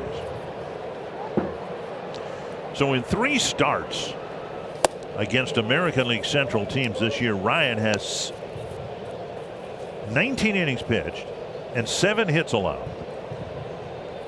Here's Polanco. That's domination. Nearly hit a home run his last time up. A strike, 2-1. And McKenzie's been really good too. His pitch count a little bit better than Ryan's.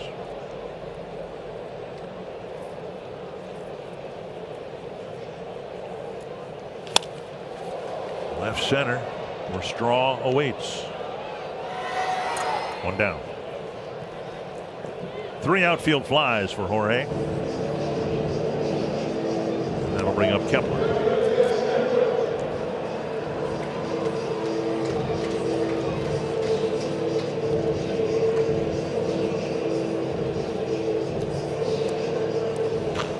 Kepler with an RBI single after Arise walked and stole second. With 2 out, he dropped a single into right to give the Twins the first lead. Big cut and a foul.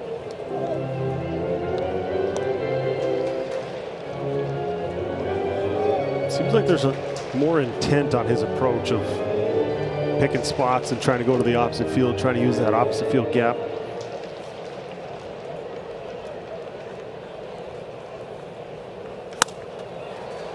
Lob to right field. And Kwan comes in, 2 away.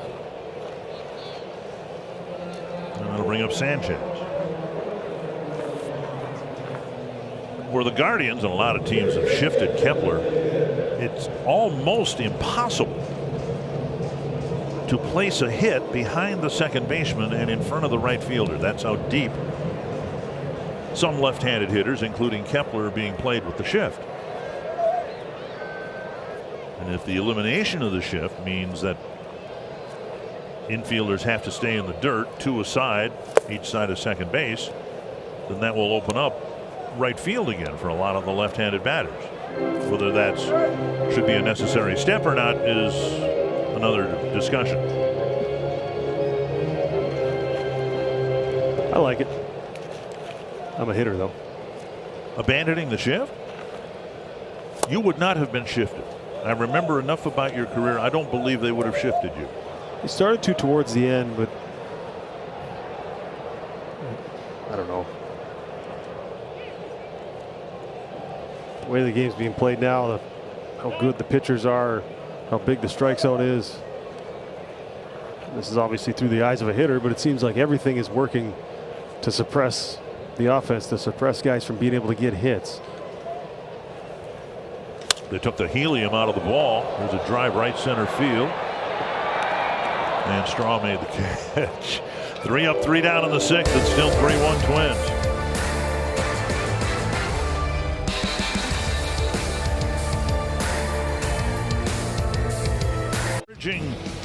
In that Joe Ryan has really done well against the Cleveland Guardians in his career. Yeah, he knows coming to the ballpark the success that he's had before this start, so he comes out and attacked the strike zone early. First inning kind of set the tone. He threw 13 pitches. All 13 of them were fastballs. And then throughout the start, 103 pitches, a career high. He threw 78 fastballs. So the fastball, very important for him. Hitters don't do a whole lot off of it anyways. So why not throw it until they prove they can hit it? He did mix in the changeup as the start went along. But he was good today, very good, especially to be able to bounce back after that tough outing he had the last time. And again, maybe we'll just have to write that off to the patience, plate discipline of the Houston hitters. But it is encouraging that Ryan's able to get back after that disappointing start that started the 3-game sweep by Houston with a really good one here in this ball game. 7th inning now, and Rosario will face Cody Stashak. I think the other thing he has working against him too is the fact that we expect so much of him. He's still technically a rookie in the big leagues. He's made 11 starts, and we expect him to be lights out. And as we see, every starter, you make 30 starts in a year, you're not going to have your best stuff. And sometimes, you know, for him, he said it was the slider command. He didn't have a good feel for it in that last outing. Made an adjustment, and obviously had an intent of coming out and throwing more fastballs in this start. And really nice bounce back outing.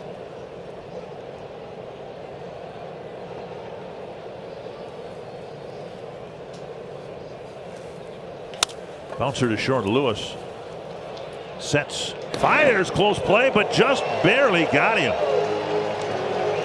Lewis played back on that ground ball, and it almost cost him a base hit. Guardians looking at it, and they will not challenge. This was close, but he was waiting to pick out his hop. With Rosario getting out of the box, well, I don't know if, not sure if he just maybe didn't get quite the grip he wanted on it. Closer than I think you'd hope for it to be. Bang, bang. One down in the 7th, and now Reyes.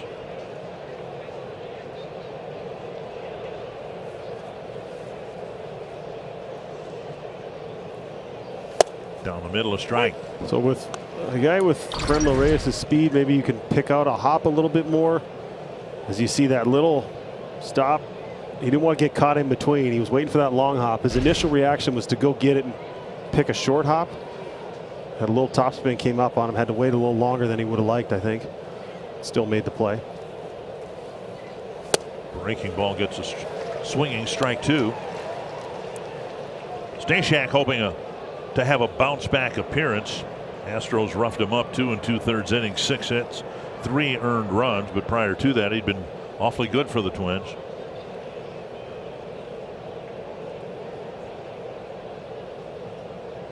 Two strikes to Franmil Reyes.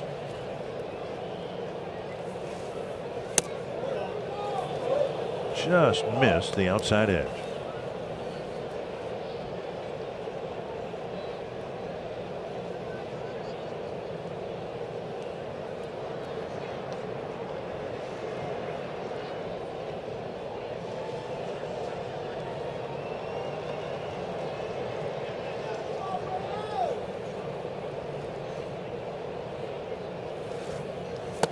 And he got him with another breaking ball, 2 down.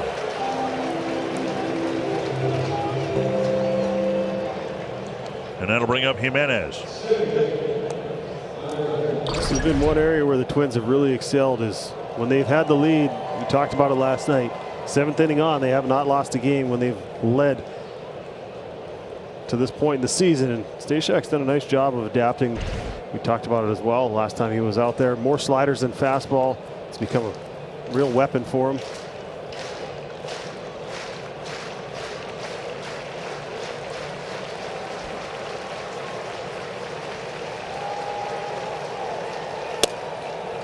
And what he brings to the mound, not too different than Griffin Jax. Jax might throw it just a touch higher in terms of velocity, but both reliant on the slider. Yep. Smith warming up from behind the mound. He'll take the mound shortly. In there for a strike, 1-1.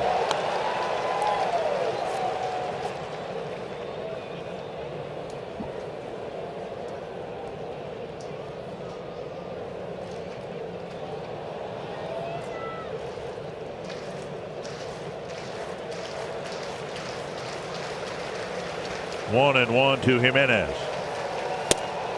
Well, Jimenez squared around that first pitch of the at-bat. It's always interesting to me when guys pick and choose when they want to bunt. He's swinging the bat well. He had a double at the end of last night's game. Double in this game. Hard hit ball to left center field. Down by a couple with 2 outs. If you bunt, your plan has to be to bunt and then steal second. And you're thinking more extra base hit here, get yourself into scoring position. You're not expecting Palacios. You're trying to get on base, yes, but you're not expecting him to pop one in the seats. So even if you bunt, single, still probably going to take 2 hits to score you. So it's just interesting the time of when you pick to bunt. Yeah, you might be able to get a hit, but is it going to have that much of an impact on the actual game? And now 2-2.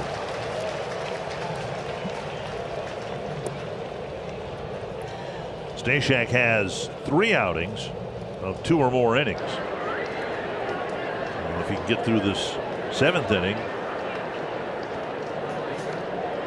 in 11 or 12 pitches, we might see him come out again for the 8th. Well in front of the plate, now 3-2.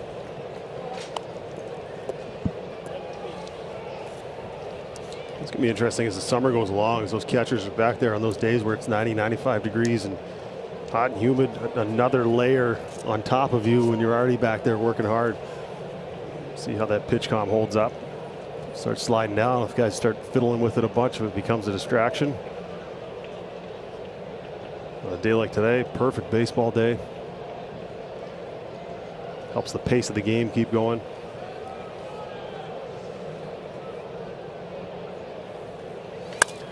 Down the line, foul into the seats.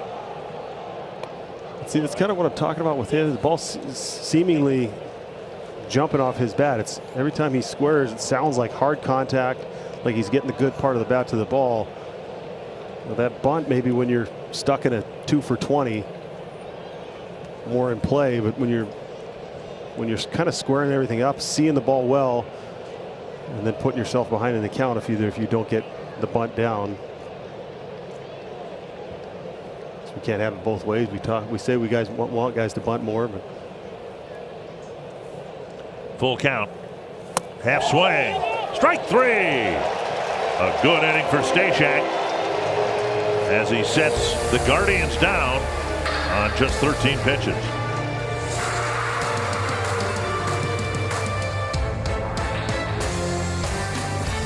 Beyond the right field wall out on the plaza area. Every once in a while, a baseball will land out there. Fans need to pay attention to what's going on in the game. You can make your virtual meetings real again. Choose an intimate Premier Suite, flexible event suite, or the spacious Skyline Suites for your next meeting. With every choice, you'll enjoy a private, climate-controlled experience with a fantastic view of the game, plus food and beverage. Learn more at twinsbaseball.com/suites or text suites to 51655. This copyrighted telecast is presented by authority of the Minnesota Twins and may not be reproduced or retransmitted in any form. And the accounts and descriptions of this game may not be disseminated without the express written consent of Minnesota Twins, LLC. You know, we may just call you. No, I know where you're going. I'm looking forward to not having to read that for the next. Have you by phone. TC is going to try to get you a shirt here on your birthday. No. You got to adjust the windage or something. McKenzie's still out there. The Twins have just the 3 hits, but they've all produced a run. Urshela, after a little tough stretch, has been swinging the bat a lot better. Swing and miss. Good at bat in that 10th inning of last night's game to get on base, driving a run. He had a home run. So he's feeling good seeing it. Strike 2 call.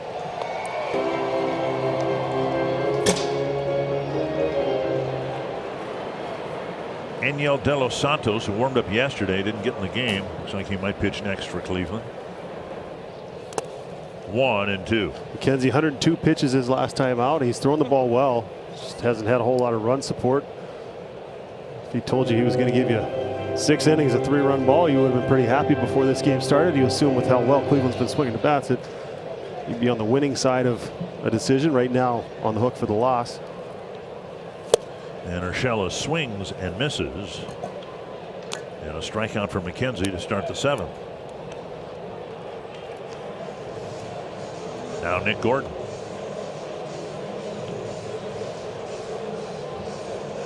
Gordon 0 for 2, a ground ball and a fly ball.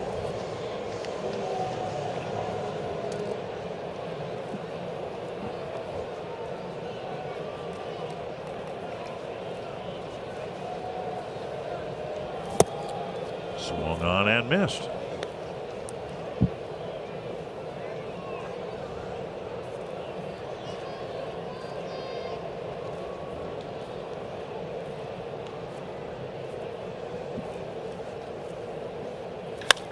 Sharply hit. What a stop at first by Miller. Great play by Owen Miller, taking a hit away from Nick Gordon. This ball had some topspin, a curveball that he was out front of just a little bit. Got the barrel to it, hit it hard. But because he's out front, it has that topspin. This should be a real good look at it. That ball kicked way up on him. Great athleticism to be able to get that glove up there. McKenzie in the perfect spot, doing exactly what he's supposed to do. Go down as a 3-1 putout, but well above average play right there. Been some well hit balls, but the bottom line, just 3 hits for the Twins. Near 4th there, and here's Jeffers. Foul back.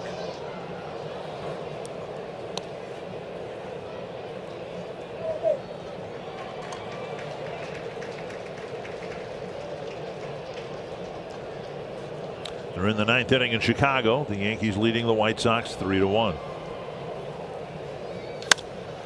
Center field, Straw is back. And McKenzie's completed 7 innings impressively, but he comes off the mound trailing 3-1.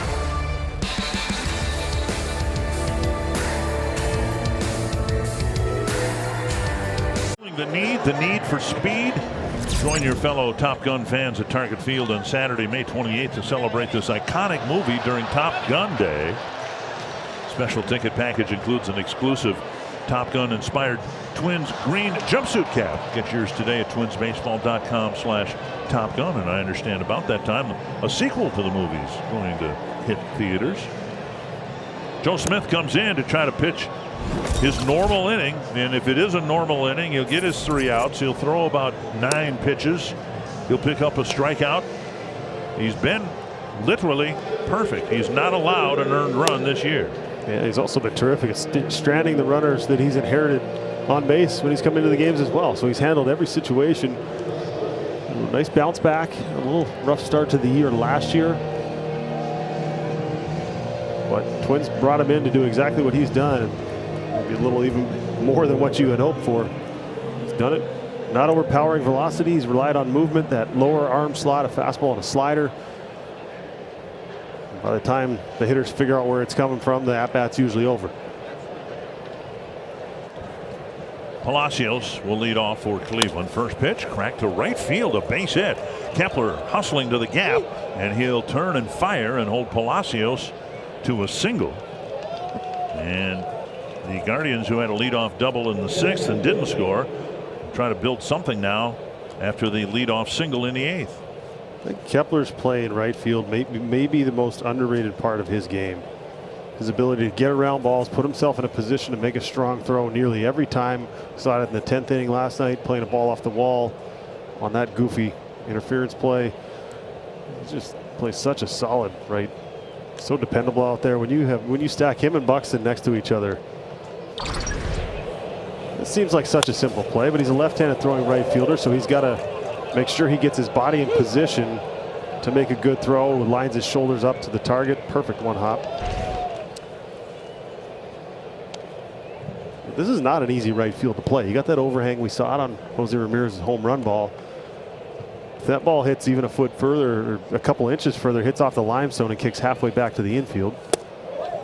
Strike 1 to Maile.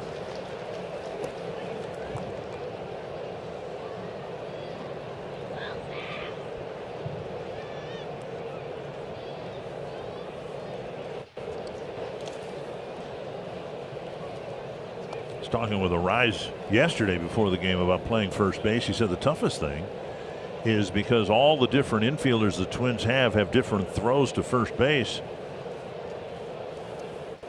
Now he's got to deal with Smith, who throws from the side. Even his throws to first are sidearm. You went through that, right? I mean, you had infielders, and there were some that were really good. I think you told me J.J. Hardy was straight over the top, right? Yeah, much like Carlos Correa's ball.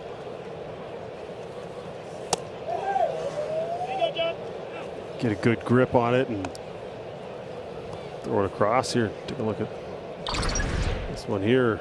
This is a right-handed submarine guy. You're always trying to convince yourself to hang in there on that slider because it's going to sweep on you and really run away. We saw it a couple nights ago. Mercado's at bat when he struck out. A ball 4 or 5 inches inside. You just get that slider in your mind. And there's the first out. We've had 2 completed at bats on 5 pitches. That's what we need to speed up the tempo of the game. Let's find more Joe Smiths. Everything happens in a hurry. 1 down, and now Miles Straw. Completely missed his spot, but he got away with it. He was trying to go in with that, trying to eat him up. Still got the swing and miss. Straw with a double his last time up.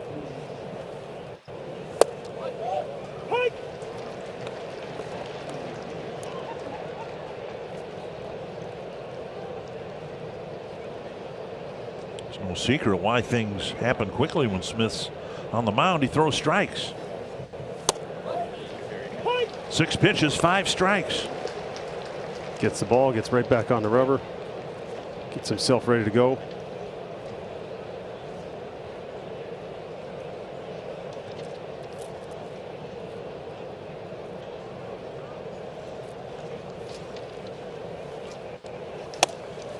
He's now pitched 12 innings for the Twins. He's issued 2 walks, but one of those was intentional.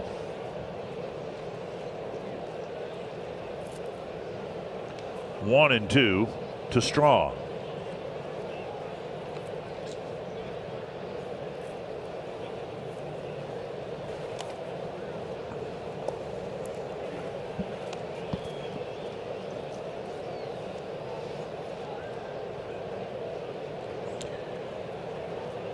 Smith pitching in all 3 games of this Cleveland series. Bouncer to third. Nice pickup. Urshela gets rid of it quickly. What a pick at first! Oh my goodness!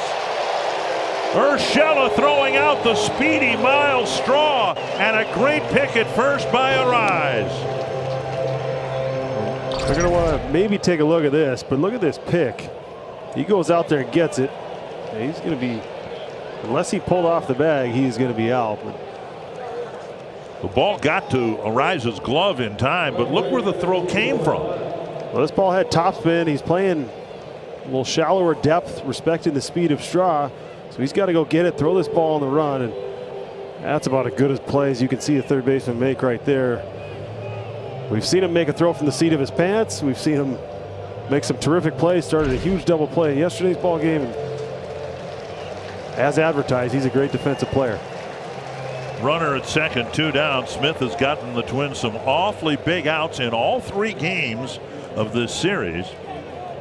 And there'll be 2 outs with a runner at second, and Thielbar coming in to face Kwan. Throws I've ever seen a third baseman make, and he's made them. Take everything presented by Old National Bank. Athletic. He's throws from awkward arm angles. He throws on the run. I think the most impressive thing is that the throws are accurate.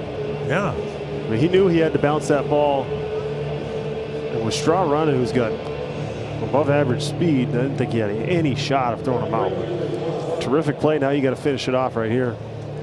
Not let Ramirez come to bat either with 2 men on or 1 run across, or whatever situation that is possible. Twins left with 1 left-handed reliever with Danny Coulomb out because of injury, and it's Thielbar. Now Urshela's going to try to chase this pop-up in foul ground. Oh, he almost made another great play. A terrific effort. This ball just landing in a spot where neither Urshela or Gordon could get to it. He had it just off the end of the glove.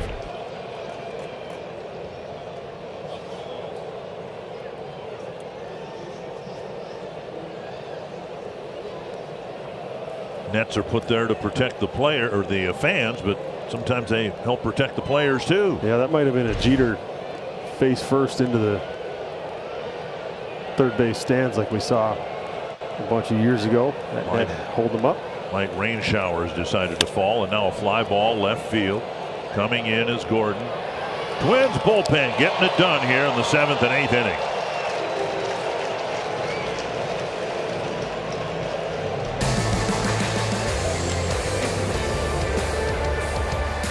Joe Ryan, part of that story, very big part. 3 ball very well. Nice bounce back outing. 5 strikeouts, only the 1 run allowed on a home run. It was only a home run, 8 ballparks.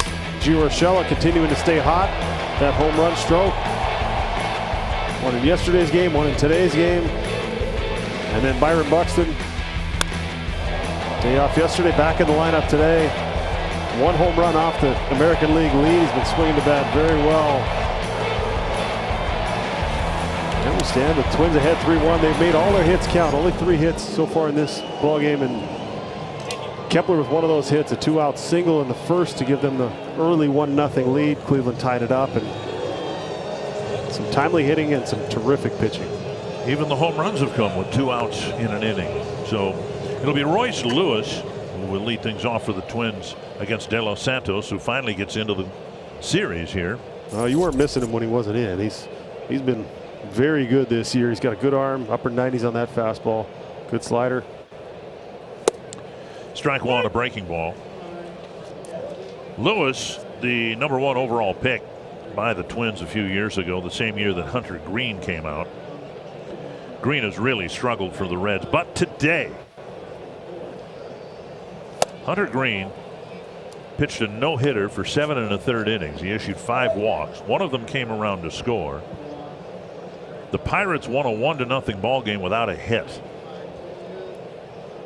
Is that baseball in 2020 or what? That's incredible. Swung on and missed 1-2. Did you see the Dunedin game, Tampa? Dunedin pitchers struck out 24 of the Tampa batters in the game yesterday. Oh my. 7 balls put in play. And crazy, they struck out 19 2 days before that. 1-2 to Lewis.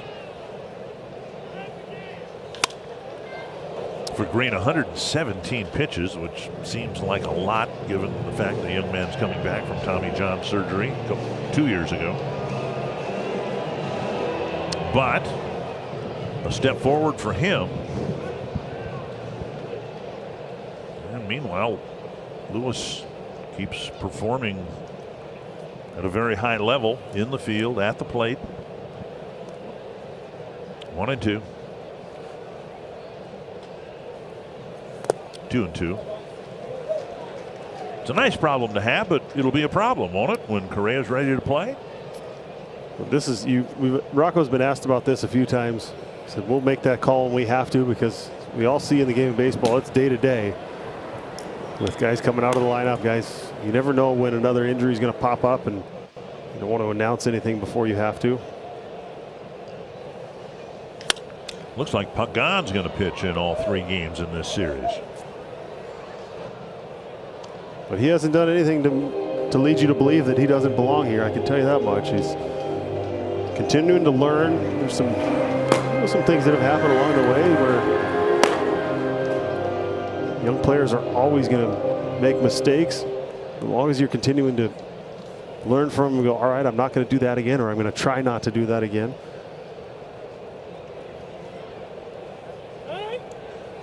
I'll go ahead and say it, even though he's got 2 strikes on him. 31 at bats, only 4 strikeouts. That's part of it. Part of not looking overmatched. Now, it's one thing to go up there and just swing at every first pitch and put it in play and not strike out. But the at bats he's ran some deep counts. He's fouled off some tough pitches. He's kept at bats alive. To center, hit pretty well. Going back is Straw, but he's there, still on the grass, 1 away.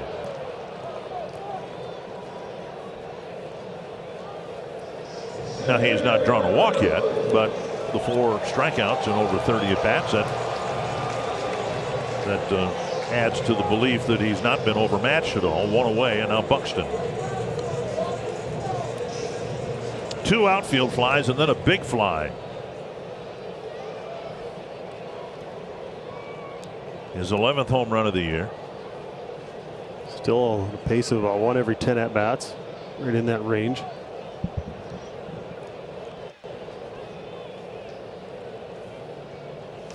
In there, a strike.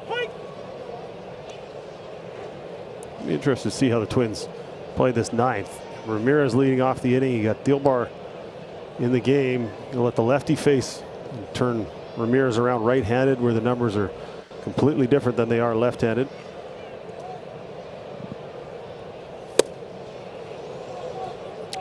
Two strikes. Why not build a little bit bigger lead before you get there? Guy on the mound is having something to say about that.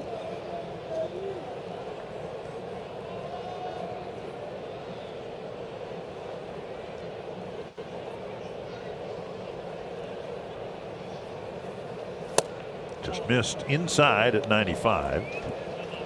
Actually more strikeouts on his fastball than he does on his slider. He's a guy that continues to attack throughout the at-bat with that fastball, as we see right there.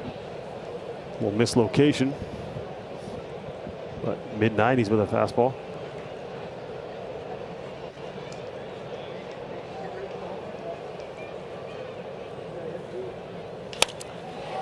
Left field, playable for Palacios. 2 away. I remember as a kid going to Twins games at Met Stadium, and every time Harmon Killebrew would hit a fly ball, the crowd would react just like they did when Buxton hit that fly ball. Nothing extraordinary about it. Pretty routine play, in fact, to the left fielder. But the guy who hit it sent it toward the seats, and that was enough to get the fans excited. It was enough to get the guy up in the booth here excited. I thought maybe he had another one. He fooled me earlier in this homestand. The ball ended up in the second deck, so not that he's got sneaky pop. We're well aware of how much pop he's got now. It's just, I'm with you. Every time the ball goes up in the air, there's a certain level of excitement that doesn't exist with every other routine fly ball. Fouled back, 1-1.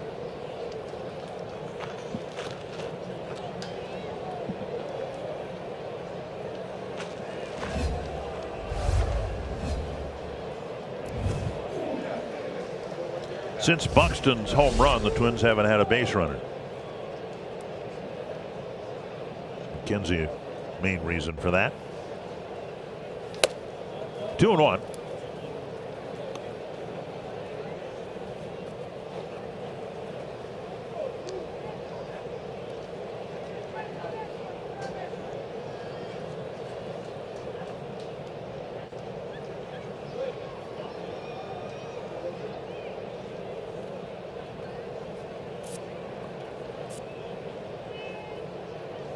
Twins scored in the first inning on a 2-out single. A pair of 2-out home runs, one in the fourth, one in the fifth, clinging to a 3-1 lead.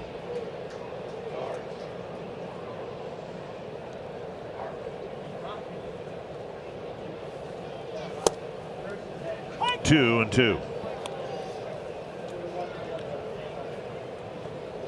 Rise drew a 1-out walk in the first, stole second, and that was a key for the Twins' first run, because then with 2 outs, Kepler dropped his single into right field.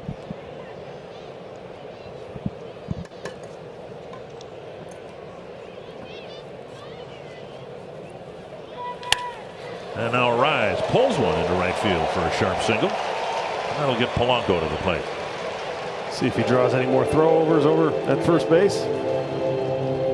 Stole early, so then they started paying a lot more attention to him. But the excitement level he showed after he stole that base was almost more than we've seen him when he's hit a home run.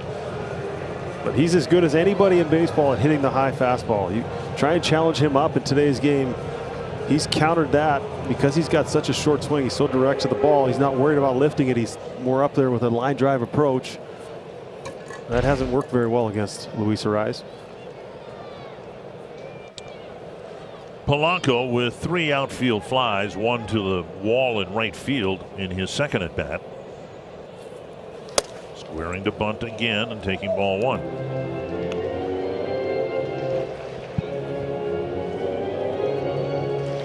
don't know if this tells you that Polanco's not quite seen it that well. We've seen him a couple times attempt to square around and bunt.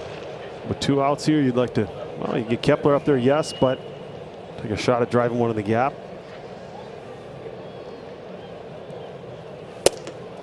Check swing and a called strike. Well, a lot of times when you see guys with takes like that, either they're not trusting their hands, their lower half isn't feeling that good, so they're not able to hang back, or they're just not seeing it that well. And attempted bunt and then a check swing, which we see him do from time to time. Obviously, there's nobody up there, nobody in the game who doesn't do that. Just when we see him locked in, it seems like he's on everything. But you can understand the logic behind it. Even the guy's got extra base pop, right? 2 outs here, but every time you see a ground ball hit directly into a shift where an infielder didn't typically play, well, the counter to that is to hit him where he used to play, or lay down a bunt up the line and make Ramirez play closer to the line instead of where he's at. That's hit to center, and Straw staggered after it. A pretty well hit ball. Looked like it may have knuckled its way out there as well. To the ninth, the Twins in front 3-1. But first, a word from Revive Carpet Cleaning. Breathe new life into your home with Revive Carpet and Air Duct Cleaning. View our special offers at revivecleanmn.com.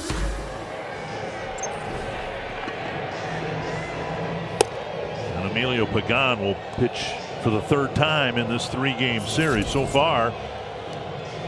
2 clean outings in terms of walks, none. Pitched an inning yesterday and another inning on Friday. Gave up a couple of unearned runs on Friday, but the Twins had a big enough lead and it really didn't matter. Yeah, some guys will tell you that they like throwing back-to-back days. It helps them stay in a rhythm. Well, he's going to get that opportunity here 3 days in a row. It's interesting to see the Twins play this way. Maybe because there's a 2-run lead, you want to bring Pagan in with a clean inning, nobody on base. So you take Thielbar out, you let Ramirez go back around to hitting left-handed. Outside of ball, I expected Thielbar to pitch to Ramirez just to make him hit right-handed. The numbers are pretty stark. Yeah, drastic enough where you look at it, but not sure you want an up-down. Let him pitch the 8th, go back out there for the 9th after pitching on back-to-back days. Popped up, back and out of play.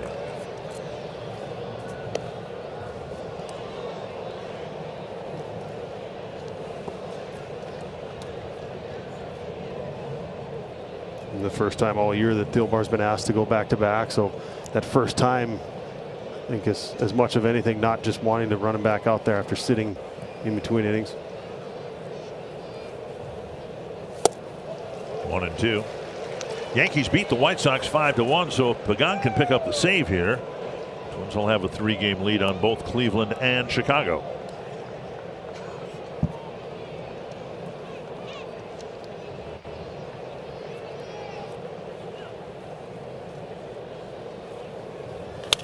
Down the line, but hooking foul.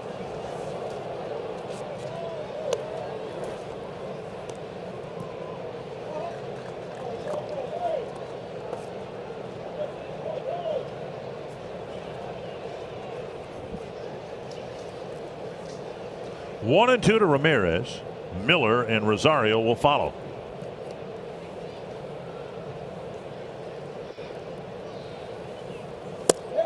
Got him looking over the inside edge. Well, we've seen this from him a few times now that he's found a split grip that he's really felt comfortable with. Started in off the plate. We've seen these left-handed hitters give up on it, and it runs back over for strikeout looking. Ramirez didn't like it, but this pitch had plenty of the zone. So the most dangerous Cleveland hitter is retired via strikeout, and now Owen Miller 0 for 3 with 2 strikeouts. Up and in. The erratic control for Pagan might be nothing more than trying to feel comfortable with his new assortment of pitches and the mix and all that. He had a string of 6 straight outings where he walked at least 1 man, which is obviously not ideal for a late inning reliever. 1-1. But so far in this series, he hasn't walked anybody. He's only given up 1 hit. That was the home run after the error on Friday night.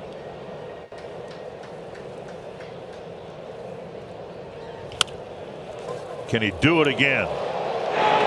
Unbelievable.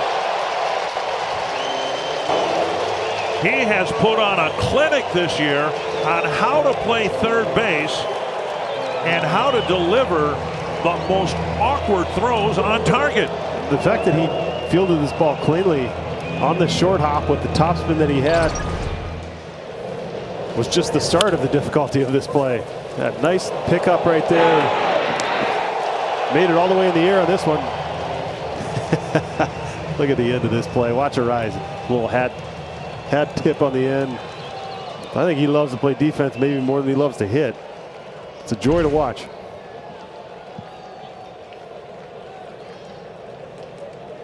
Two down, and now Rosario. And another try, and that one gets by him. And Rosario will go to second. It'll be a double. And if he'd have made that play, they could have just wrapped up the Gold Glove Award and given it to him on May 15th. Yeah, this one a little closer to the line. He's not playing as close to the line. Off the end of the glove. Had some little crazy spin to it. Got in on him, got jammed. Ball kicked back towards fair territory. So now dangerous Franmil Reyes representing the tying run. We saw the Guardians come back at the Twins throughout the late innings of Friday night's game. They still lost by 4 runs, but they did a really impressive job of making the game closer than most thought it would be. And now they do get their big slugger to the plate with a man at 2nd and 2 down.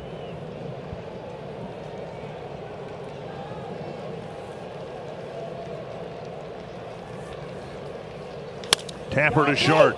Routine for Lewis. And the Twins take the series. Pagan with 3 spotless innings. And a clinic on how to play third base from Gio Urshela. A lot of these off-season moves paying off. You brought him in for what he's able to do on the defensive side of the ball. Big home run. Again, in today's ball game, pitching was fantastic. Bullpen holding the lead again. They've been so good for the Twins, especially after 7. Just a lot of positives to take out of this homestand, out of this series. First place ball club now heading out on the road. Happy flight. It takes everything presented by Old National Bank, and Gio Urshela here at Target Field has just had a phenomenal first year as a Twin.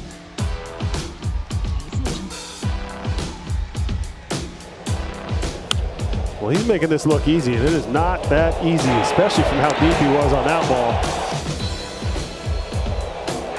The accuracy, fielding it clean, the athleticism to be able to make that throw. Pleasure to watch. A 5-4 homestand for the Twins. They beat the Guardians 2-1 and now head out on the road for a week. But let's enjoy this one. A review of it. Twins Live, the postgame show, coming your way next.